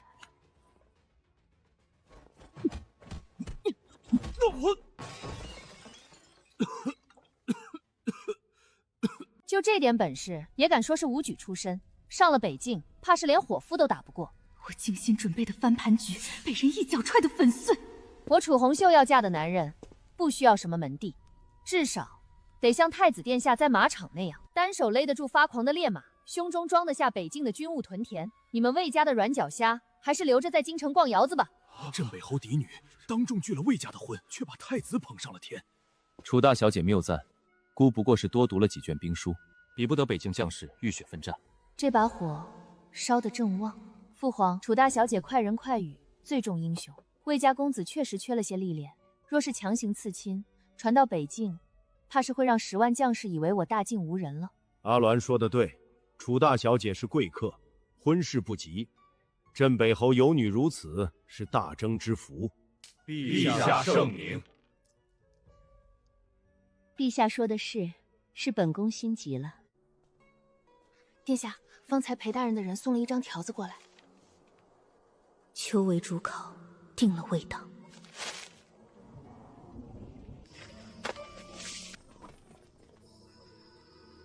安平县主，这4个字日夜折磨我。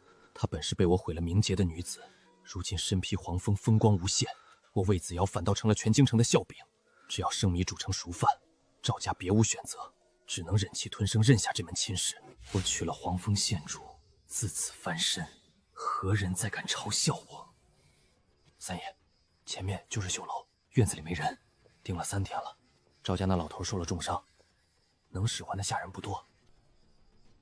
绣楼院里就一个老嬷嬷值夜，已经打了瞌睡。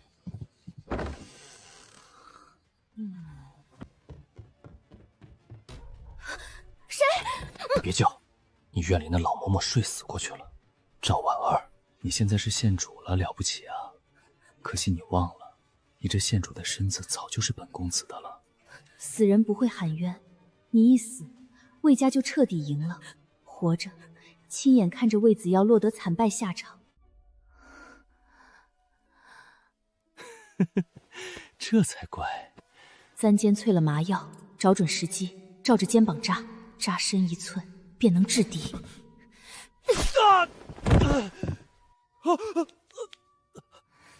你贱人，竟敢伤我！来人，有贼！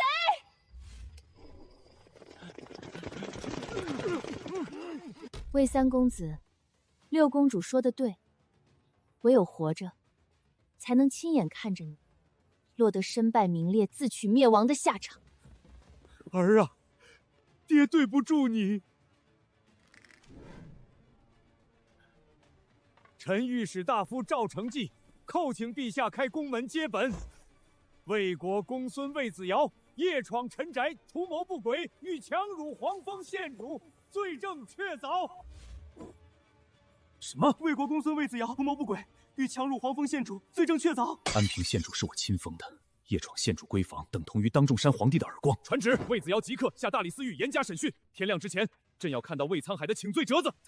赵大人已经进宫了，魏子瑶被押进大理寺，听说是被人拖拽双腿，狼狈送入狱中。赵家小姐呢？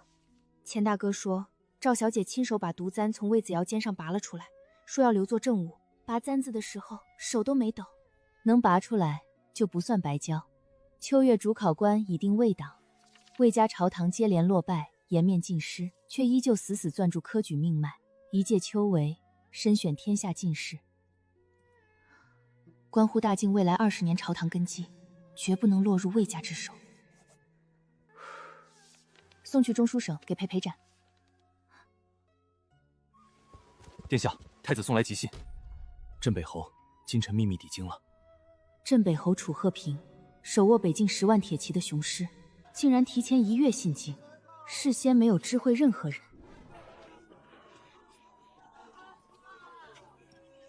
皮子太脆，经不住关外风沙。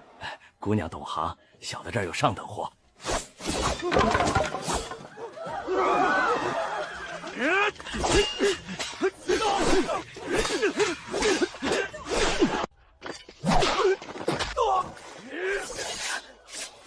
这群死士招式简练狠厉，穿攻人身要害于下盘，配合默契无比，显然是久经厮杀的精锐人手。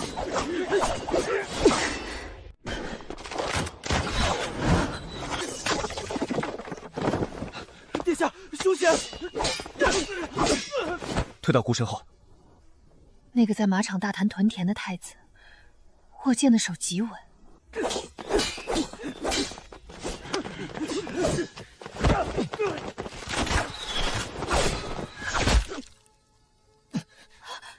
太子，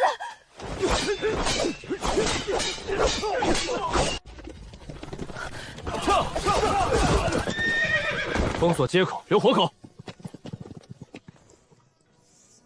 楚家军的营印。不可能，我爹的兵绝不会在京城截杀我。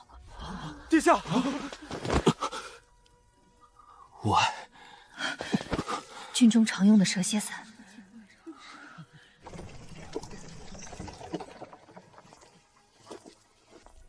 拿来。掌心皮肉平整光滑，无半点常年卧冰的厚茧。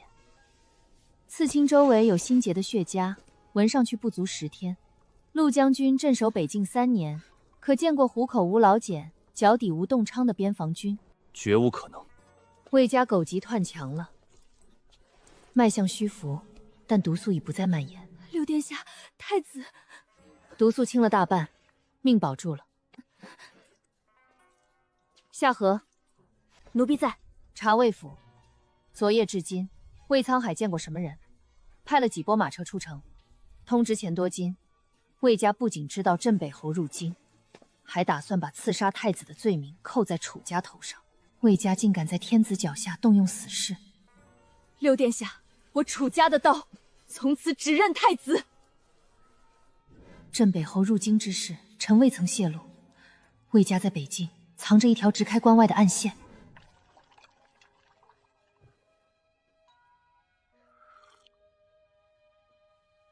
不疼。皇兄，前世你死在赵狱里的时候，我连你最后一面都没见。夏荷，东宫这边留4个暗卫，太医每2个时辰换一次药。是。回清止宫。侯爷避开禁卫，摸进本宫书房，这规矩，北境不兴的吧？老臣今日来，只问殿下一件事。侯爷但问无妨。长街行刺的8名死士，殿下打算怎么处置？侯爷自己看。闻得到像，但不对。楚家军的营印刺在锁骨下方，以北境苦水河必有兰泥纹刺，入肉3分，10年不退。这块刺青血膏未脱，用的是京城染房的靛青，拿手指蹭一下就掉色。死士虎口无茧，脚底无冻疮，在北境待过1个冬天的兵，不可能有这副手脚。魏家刻意寻来8名江湖亡命，伪造楚家营印，当街行刺楚大小姐。此举意在杀女嫁祸，逼迫侯爷仓促自证清白。侯爷若是上奏辩解，朝中便会流言四起，人人皆道楚家心虚有鬼。侯爷若是隐忍不语，魏家便会拿着这枚假刺青大作违章，在陛下心中埋下猜忌的种子，让陛下深信镇北侯连亲生女儿都敢谋害，他日必然不惧皇权，拥兵自重。殿下今年15，刚过的生辰。京城都说6公主骄纵蛮横，不学无术，老臣在北境也听了不少。那些话有一半是真的。今日太子替洪秀挡了那一团，老臣欠太子一条命。侯爷不欠，我皇兄做那件事，不是为了让侯爷欠人情，他觉得该做就做了。殿下想要什么，痛痛快快说。东宫与侯府结盟，不走明面，不下文书，侯爷只需在北境替太子看住粮道与铁矿，东宫保侯府在朝中无人撤堵。魏家呢？魏家想把侯府变成看门犬，本宫和皇兄想让侯府继续做北境的脊梁。区别在哪儿？看门狗脖子上有绳子，脊梁没。成交。殿下的手段老见识了，但有句话老臣必须说，太子是个好孩子，心软，心软的人坐不稳那把椅子。所以他身边有我，他心软的部分我替他硬。殿下，陆将军求见，说是带了北境军报副本，让夏衣去收。陆将军说想当面收了，就让他回去。陆将军在台阶下站了好一会儿才走，天凉，他连披风都不看。他现在受的这点冷落还远远不够。殿下若心疼陆将军，不如分臣一杯热茶。裴大人，本宫的清止宫是不是修了条地道直通中书省？怎么谁都能来？臣走的是暗门，和方才那位侯爷撞了同一条路。不过侯爷走得比臣利落，没在台阶下像条狗似的站半天。陆时征送来的东西确实有用，粮草数目对得上，但铁矿的产出与运往京城的账目之间差了整整3成，3成铁矿凭空消失。魏家在北境吃掉了3成铁矿，这些铁流向哪里？关外，臣查到魏沧海在雁门关以北有一条走私暗道，铁矿出关后换成蛮族的战马和皮货，再贩回京城销赃，一进一出，利润翻10倍，通敌。钱多金那边准备好了吗？随时可以动手。截断商路，人不用杀，把货扣下，账本留好。这笔账留到秋闱之后一起算。殿下今夜先给太子喂药，又跟老侯爷谈判，再拒了陆将军，现在还要替大靖操心铁矿走私。臣斗胆问一句，殿下自己打算是什么时候卸？陆将军送军报是为了讨殿下欢心，臣送情报是因为臣想让殿下知道，离了臣，殿下赢不了。疯子。张廉，礼部侍郎，本届秋闱主考官魏沧海的门生。刀已磨好。殿下，这账本够扳倒张莲了吧？扳倒一个张莲有什么用？魏沧海再推一个人上去，换汤不为药。那怎么办？让他自己把人吐出来，还要吐得心服口服。叮嘱张府。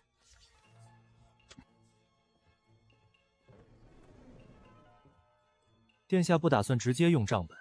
裴大人连夜递来这把利刃，究竟是想看着本宫直接砍人，还是想看看本宫如何运筹帷幄，顺势破局？臣只是好奇，张莲的账本足以让他抄家灭族。账本抛出去，张莲倒了，魏沧海顶多挨一顿骂。但如果张莲是因为天命不详被撤，魏沧海连变都没法变。你跟老天爷讲道理，满朝文武没人敢接这个话茬。殿下用赵家小姐放流言，用钦天剑补刀，用赵成孝在朝堂上点火，3条线同时烧，张莲进退两难。臣的账本，殿下打算留着做什么？留着，等魏沧海下一次伸手时再砍。殿下奇力见长，不过臣提醒一句，林渊此人清正，但性子软，推他做主考，殿下得替太子盯着。臣弹劾礼部侍郎张莲。张莲任礼部侍郎3载，身居礼部要职，却德行败坏，私德有亏。其妾室出身青楼，家风不正。去年其子仗势跋扈，殴打朝廷书议，早已被官府存档记录，罪证确凿。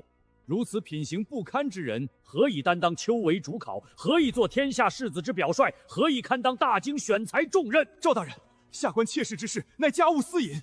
家务？主考官是朝廷的脸面，你的脸面烂成这样，还想替陛下选贤？陛下，张侍郎主持秋闱乃陛下钦定，赵大人因私怨构陷朝臣，居心叵测。3天之内，京城7姓书的部的长联名上书，称张莲之名在世子中风评奇差。这是联名状，请陛下过目。陛下，臣昨夜观星，闻举星暗淡偏移，与主考官张莲的命格冲撞。丙午年3月初7生人，命犯孤臣寡宿，主孤克文。若强行主考，恐伤大境文脉。陛下，星象之说虚无缥缈，不足为凭。住口！张莲，陛下，秋闱乃国之根本，朕不能拿大境文太赌。撤去你主考之职，另行委任。陛下，臣举荐翰林院长员学士林渊接任主考。林渊为官20载，两袖清风，在士林中威望极高，由他主持秋闱，天下士子心服。准。3条线同时收网，张莲连挣扎的机会都没有。裴大人的账本磨得好，本宫不过借了个势。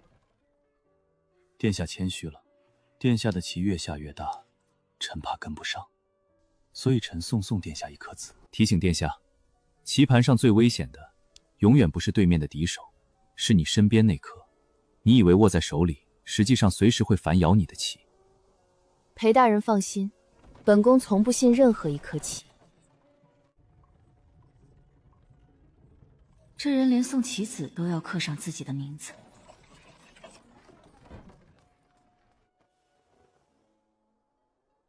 柔妃送鸳鸯给我，这是什么意思？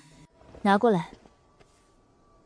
里头不只有香料，内里还藏着一片薄硬异物，黄芪3钱，酸枣豉2钱，远志1钱半。翠萍，奴婢在。去告诉你主子，今夜戌时，御花园湖心亭东侧假山相见。他若敢带第2个人来，本宫替他体面。殿下，柔妃这药方，魏皇后的安神汤，麝香加红花，绝育的虎狼之药。可皇后娘娘入宫10来年，生了2皇子和11公主，哼，这才是最有趣的地方。这药方里的分量，绝不是1、2年能吃成的。若是她进宫起就一直在吃这药，那盛清仙和盛清霜又是从哪儿来的？这可是混淆皇室血脉的死罪。可柔妃才进宫3个月，怎么拿到皇后的私方？前2次她都是暗中行事，今日却让贴身大宫女当众跪在不辇前递东西。前2次是敲门钻，试探本宫的实力，这次当众递死地是要彻底结盟。准备一件深色斗篷，本宫去验验他这张牌。前2次递消息，嫔妾还在观望。换了张脸，如今殿下连张伦都能拔掉，嫔妾那套柔弱把戏也没必要在殿下面前演了。那你演给谁看？陛下，还有魏皇后，魏家从江南找来一个长得像先皇后的女人。你在魏家暗桩里被当成替身养了多久？2年零3个月，3个月前才被送进宫。魏皇后信你，她不信我，但她需要我。陛下偶尔会叫错嫔妾的名字，叫成先皇后的，每次叫错，魏皇后就要在佛堂跪一整夜。嫔妾存在的意义，就是一根扎在魏皇后心口的刺。魏家留着嫔妾，是因为这根刺能牵住陛下的心。可魏皇后恨嫔妾入骨。说重点，嫔妾要魏家覆灭。前2次帝太子和楚家的消息，本宫以为你只想在后宫寻个靠山，今日连魏皇后的死穴都敢递。魏家养了你2年多，你倒咬得干脆。本宫凭什么信你？嫔妾的母亲姓沈，是江南织造府的绣匠。13年前，魏沧海的3子在江南督办贡缎，嫔妾的母亲因为容貌出众，被他看上了。我母亲不肯从，他便诬他偷盗贡缎，活活杖杀在织造府门前。嫔妾那年6岁，被卖进教坊。14岁时，魏家的人找到我，说我长得像一个贵人，他们教我识字学规矩，把我送进宫。他们给了我这张脸能给我的一切，却不知道我记得母亲是怎么死的。那张药方你怎么拿到的？魏皇后换药渣时，嫔妾的人结下过一次，残方拼了3个月才拼出全毛。前2次的情报只是嫔妾的敲门砖，这张方子才是嫔妾真正的投名状。起来。柔妃，嫔妾在。本宫的刀只准对准敌人，哪天这把刀对准了本宫，本宫会亲手把它折断。嫔妾明白。裴大人盯了多久？从殿下拔簪子的时候，殿下当真要用它？能用就用，不能用就丢。柔妃那番说辞，殿下信几成？3分。魏家能把他养2年多才送进宫，手段自然不弱。可他刚进宫3个月，就能在滴水不漏的凤仪殿里结下皇后的残方。他背后若没有另一条更粗的胳膊撑着，早死800回了。但不管他主子是谁，现在他递了刀，本宫就敢用。臣劝殿下一句：讲。被仇恨驱动的刀最锋利，但也最容易倒戈。殿下该清楚利害。裴大人提醒本宫不要玩火，可本宫就是喜欢玩火，烧不烧得死本宫，轮不到你操心。殿下的脉象比平日急了3分，是被臣气的，还是殿下喜欢玩火没关系，臣也不怕火。只是殿下若真烧起来了，臣不许别人替殿收骨灰。小姐，不对，该叫县主了。叫什么都行，别洒了粥。后厨内锅好了没有？不过半世光景，世事已然天翻地覆。这主意是6公主出的，名声这种东西，被人毁了不要紧，自己一碗一碗挣回来。县主，那个孙少爷不是去年连县试都没过的吗？急什么？此番功名稳拿不误。你还真信？我爹足足花了800两白银疏通关系，岂能有假？那位朝中大人亲口应允。赵婉儿的竹筒昨晚送到，纸条上写得清清楚楚：工部郎中孙庆之孙思文花800两购买秋味考题，卖家身份不明，但孙文提到那位大人800两买一个秋味名额，这价码不算高，说明卖题的人胃口很大，走的是薄利多销。小姐，那个穿鹅黄袍子的就是孙文。孙文旁边那个穿宝蓝直袍的胖子，正是前番被罢黜的主考张莲的外甥刘茂。张莲虽然被撤了主考，但他经手秋闱筹备2个月，接触过出题的流程和人选。如果考题真的泄露，源头很可能就在张莲被撤之前。再盯2天，看看刘茂跟哪些人接触。小二，来壶最贵的毛巾。孙少爷今天心情好啊！废话，再过半月爷就是举人了，到时候看谁还敢说我孙文不学无术。哟，这位姑娘面生得很，一个人喝茶多没意思，不如跟爷让开。滚远点！你是什么人？也敢管爷的事？安国公世子，京城谁不认识？这可是我们招惹不起的人物。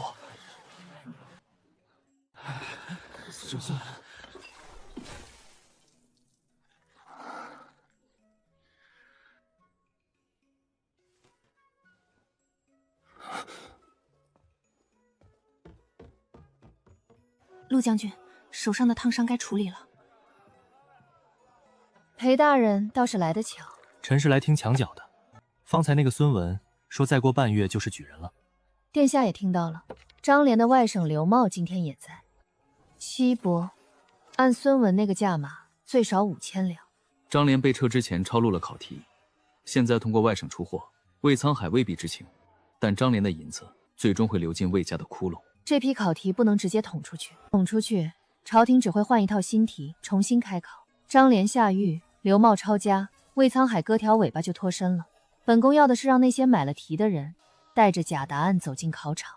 殿下的意思是换题，考前一夜把真题换掉，让所有花了银子的顽固在考场上当众现原形。到时候谁买了题，谁卖了题，银子流向了谁家，一张网全兜住。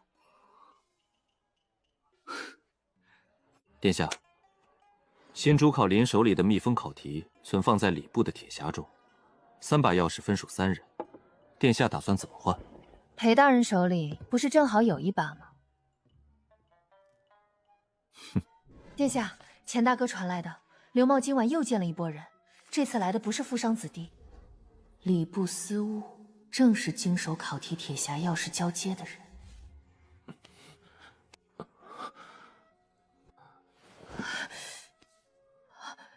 醒了。水。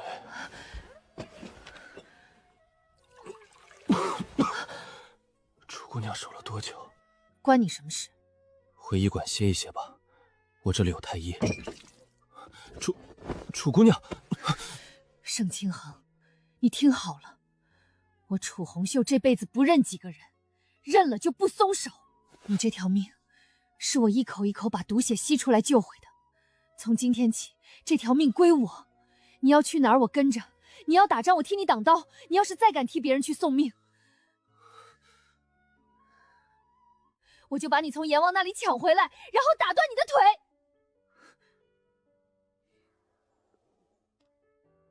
好，你说好就好了，不讲什么礼数规矩。你刚才那番话，比我朝堂上听过的所有奏章都管用。带讲规矩，就不配被你救了。吃药，凉了我再灌你一壶。侯爷，要不要进去？进什么进？传话给洪秀，太子伤没好之前他不许走，伤好之后让他自己看着办。你瘦了。你这些日子都在忙什么？秋月的事宫里传得沸沸扬扬。皇兄把药喝了。阿鸾，你从什么时候开始这样了？哪样？从前你不理朝中的事，连皇兄的折子都不愿意看。可这些日子你做的事，城门结魏家，马场设局，秋玉换主考，你变了很多。不是变了，是从前太蠢。那些事不用你一个人扛，我是太子，朝堂的事该我来。皇兄，你负责做那把椅子，椅子底下的脏活我来干。这不是他记忆中的阿鸾，那个任性骄作、哭着找父皇撑腰的小妹妹，不知道什么时候换了一副面孔。你吃了没有？吃了。骗人！你嘴唇干着，没沾过水。阿鸾，不管你变成什么样，都是我妹妹。我先走了，楚姑娘醒了，让她盯着你吃药。皇兄，你好好活着。殿下，太子殿下气色好多了，楚大小姐也。夏荷在，去太医署再抄一份蛇蝎散的解毒方。是。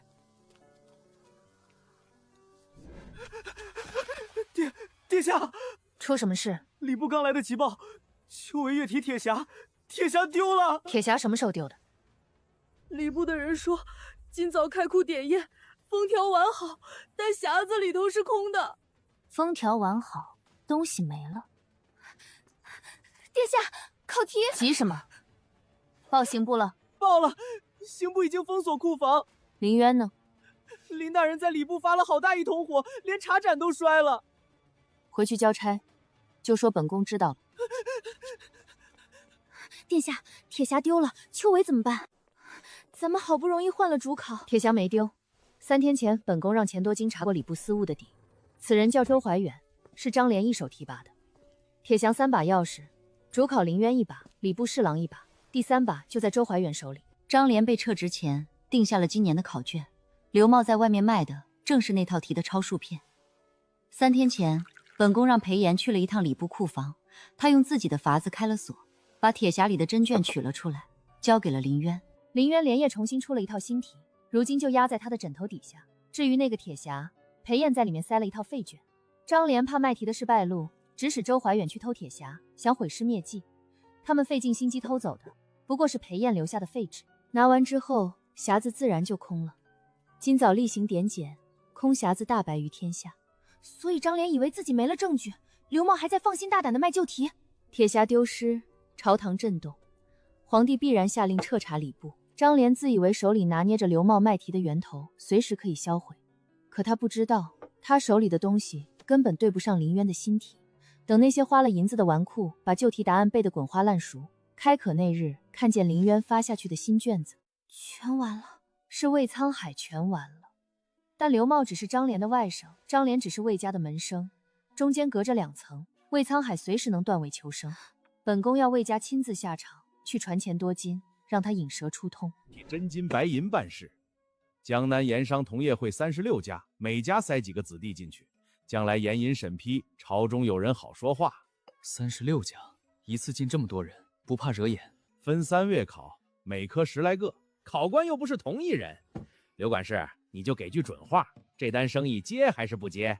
魏家如今到处是窟窿，赵家的案子悬着，京郊大营的军饷又被户部卡肚，接，但银子先付，题后给。成，3万两定金，剩下的放榜后结清。至于题目，3天之内我要看到东西。陈老板是个爽快人，日后在京城遇到难处，尽管开口。陈老板，上次提的事，我家主人应了。做生意就该痛快，银货两赍。10万两不是小数目，我家主人想知道，陈老板要这么多名额，究竟替谁办事？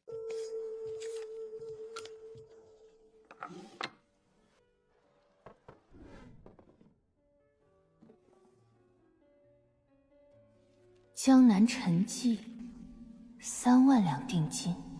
魏沧海露面了吗？钱大哥说，刘安拿到定金当晚就进了国公府，待了1个时辰。次日，魏家2房的库房便添了一批新香笼。魏沧海始终隔着2房和管事，没亲自沾手。无妨，2房的银子进了国公府，这就是铁证。魏沧海就算把2房满门屠戮，也洗不干净。秋月就在3日后。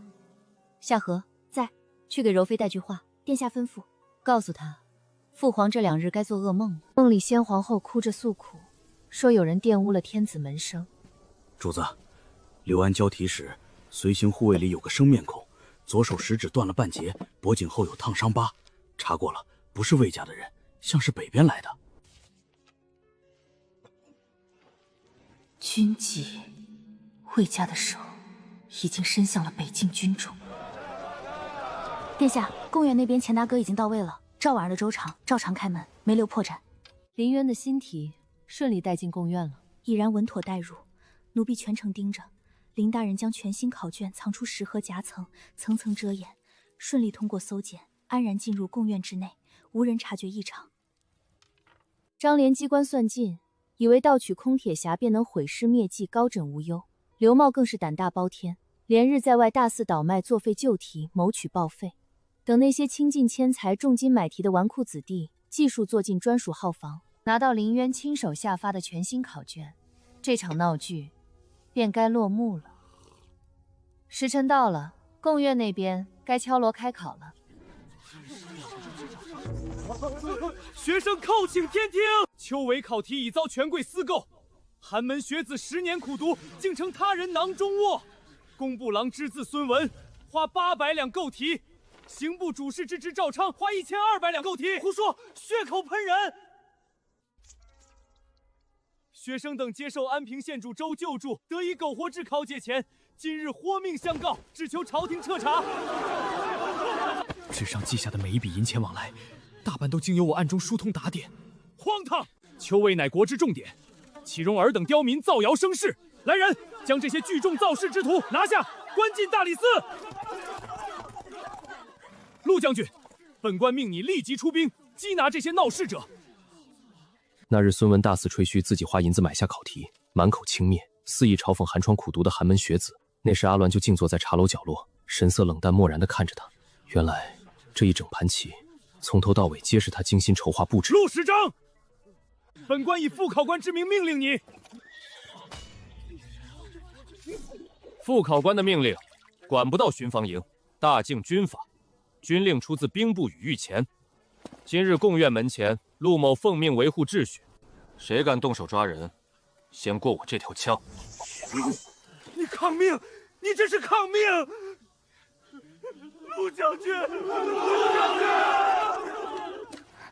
殿下，陆将军抗命了。他挑了周存的乌纱帽，带兵护住了那些学子。被叫去哪儿？御前。陆时征当众抗命，周存定会咬死他造反。魏苍河绝不会放过这个要他命的机会，但他今天这条命，本宫接了。朕花了3年整饰科举，如今考题泄露，铁降被盗，滚冤哗然，谁给朕一个交代？陛下息怒，老臣以为贡院生变非同小可。讲丘弼主考林渊上任不足半月，考场便出此等丑事。昨日贡院闹事的学子中，有人高呼还我公道。臣查过，领头之人与巡防营统领陆时恒的亲卫有旧。臣斗胆猜测，此事或有人蓄意煽动，意在动摇国本。臣恳请陛下先拿办林渊失职之罪，再严查营有人借机扰乱科场。六公主殿下到。儿臣参见父皇。青鸾，朝堂议事，你来做什么？儿臣来给父皇送一份礼，秋雨舞弊案的布证全在这里。这是什么？回父皇，这是魏国公府二茶馆事刘安经手秋魏考题买卖的交易账目。六公主，老臣敬你是皇家血脉，但空口白牙污蔑国公府，与国法不容。陛下，这账本来历不明，定是有人伪造构陷。魏国公说是伪造，那这上面盖着的魏家二长管事私印也是伪造的。即便私印不假，也只能证明二保官管事被主行事。魏家上下100余口，老臣如何能事无巨细全盘掌控？陛下明鉴，六公主素来与老臣家有袭，此番仅凭一个管事的印章，便要魏家的罪，老臣不服。魏国公，您说管事被主行事，与国公府无关，臣倒想问一句：刘安收了定金当夜，进国府后堂待了1个时辰，这也是他被主行事？这是刘安亲口供述，按了手印的认罪书，其中详述了魏家二房如何经手考题买卖，定金银票如何在当夜转入国公府库房。魏沧海，陛下，老臣冤枉！铁证如山，你还敢喊冤？传旨，魏家二房满门收押大理寺，邱维涉案学子一律除名，终生不得科考。张廉、刘茂即刻索拿归案。主考林渊无过，官复原职，主持重考。魏国公治家不严，纵容族人舞弊，即日起交出经营半数兵符，闭门思过，待大理寺查清真相，再行定夺。老臣遵旨。这才刚开始。殿下今日这身红衣，比马场那日更亮眼。刘安的供状里有一条臣方才没念。刘安交题当日随行护卫，系北境叛逃训士，原隶属靖远军左营第3哨。靖远军，那是陆时征祖父老安国公当年一手创建的边军。六公主，靖远军的事，我来查。陆将军，此事涉及及令尊旧部，您亲自下场。我说了，我来查。阿鸾，信我一次。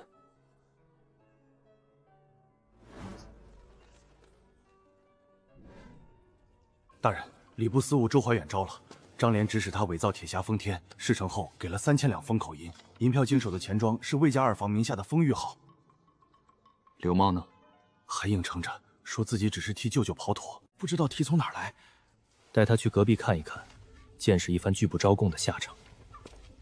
隔壁关的孙文，方才入狱1日，还未曾动用刑器，便吓得将所有内情尽数吐露。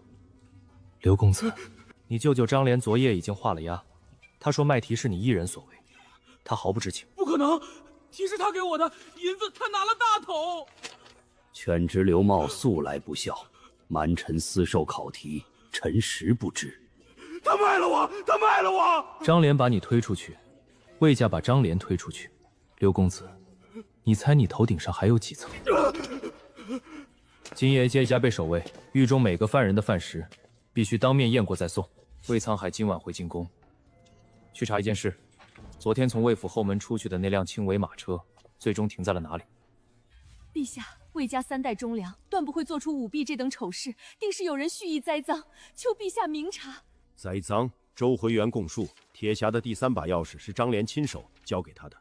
张莲供述，考题是按魏家2房的意思提前拟好的。皇后觉得，这些人都在栽赃你魏家。陛下，2房远避行事荒唐，臣妾的父亲并不知情。够了！朕昨夜做了个梦，梦见先皇后站在御花园的梧桐树下，她说有人在糟蹋朕的天子门生。陛下思念先皇后，回你的凤仪殿。邱伟案未了结之前，后宫事务交给淑妃代管。臣妾遵旨。裴衍呈上来的东西，还有多少没给朕看？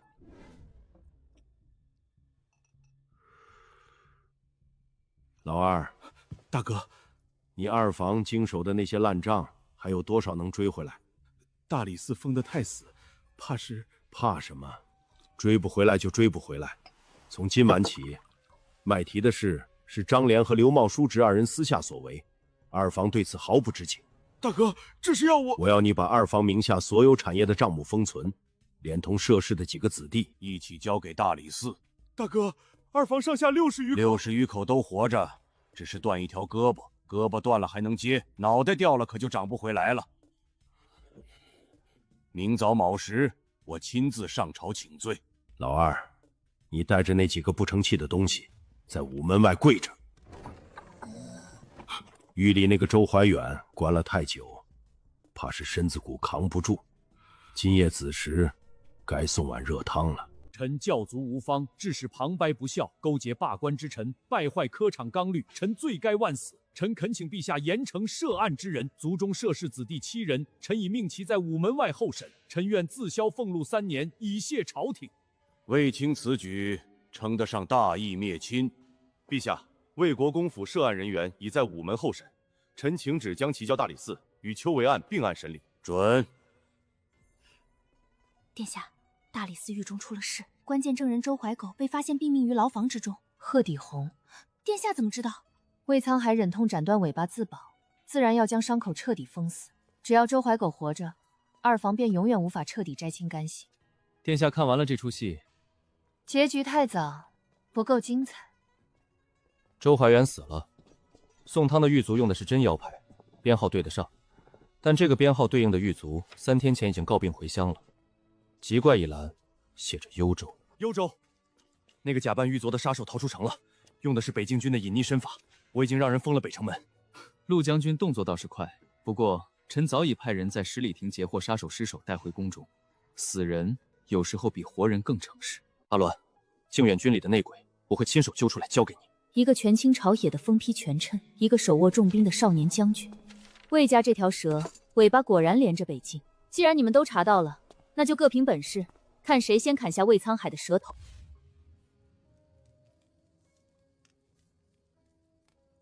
洪秀，你确定这不会烤糊？你懂什么？北京的兵都是自烤的，火候不到位，肉发腥；火候过了，嚼着发柴。先吃这块，外焦里嫩，蘸椒盐最好。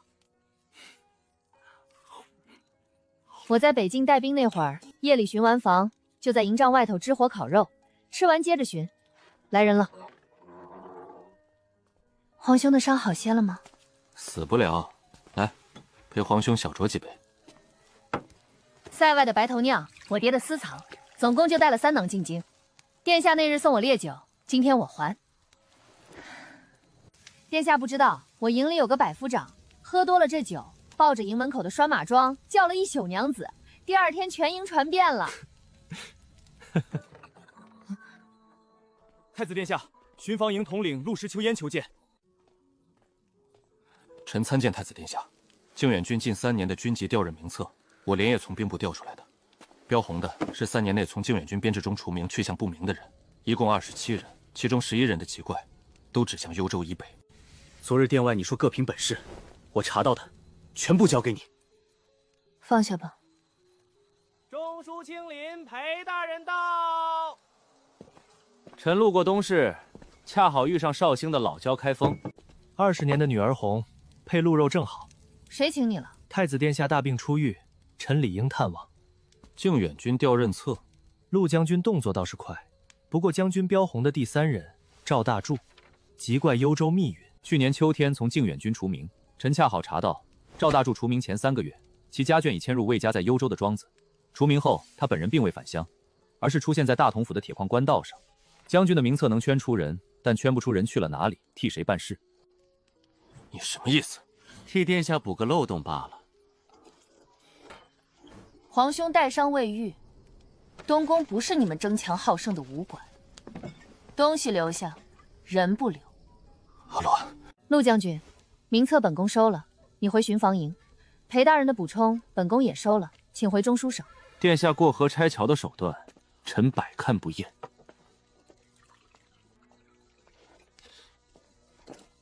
殿下，你这2个工具人还挺好使。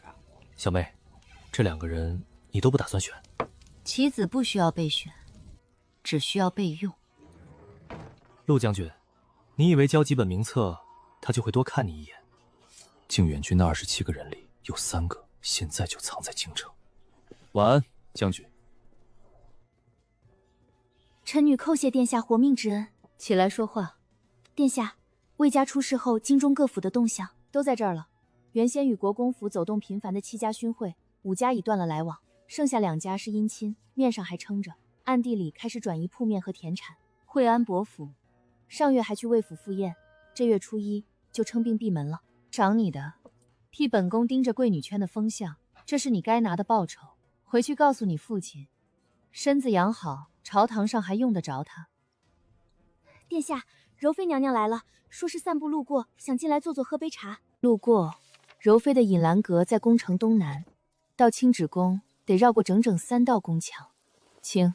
六殿下，臣妾闷得慌，听闻殿下院中桂花开得好，特来讨杯茶。坐。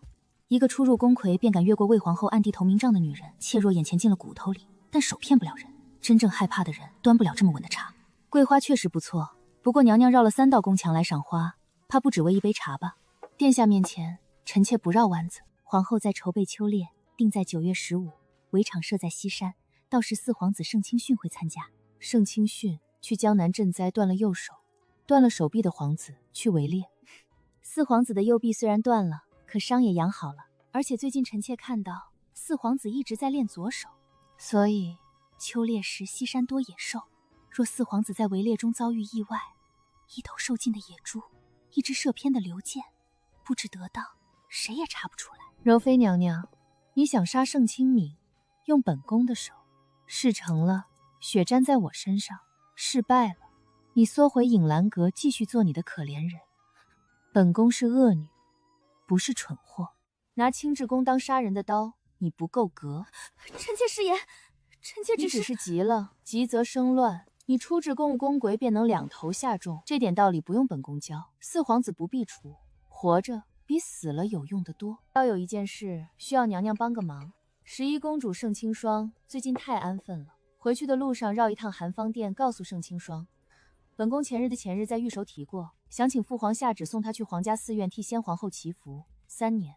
殿下并未在御前说过此话。本宫说没说不重要，重要的是她信不信。一个以为自己要被发配寺庙3年的11公主，必定慌乱不已，前去凤仪殿哭诉求助，央求魏沧海出面斡旋。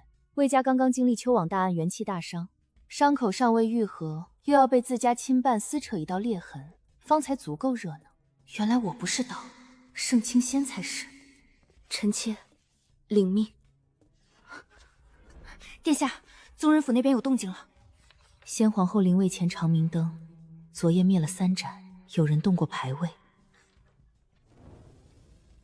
夏荷在，去查昨夜子时前后谁进过宗人府太庙。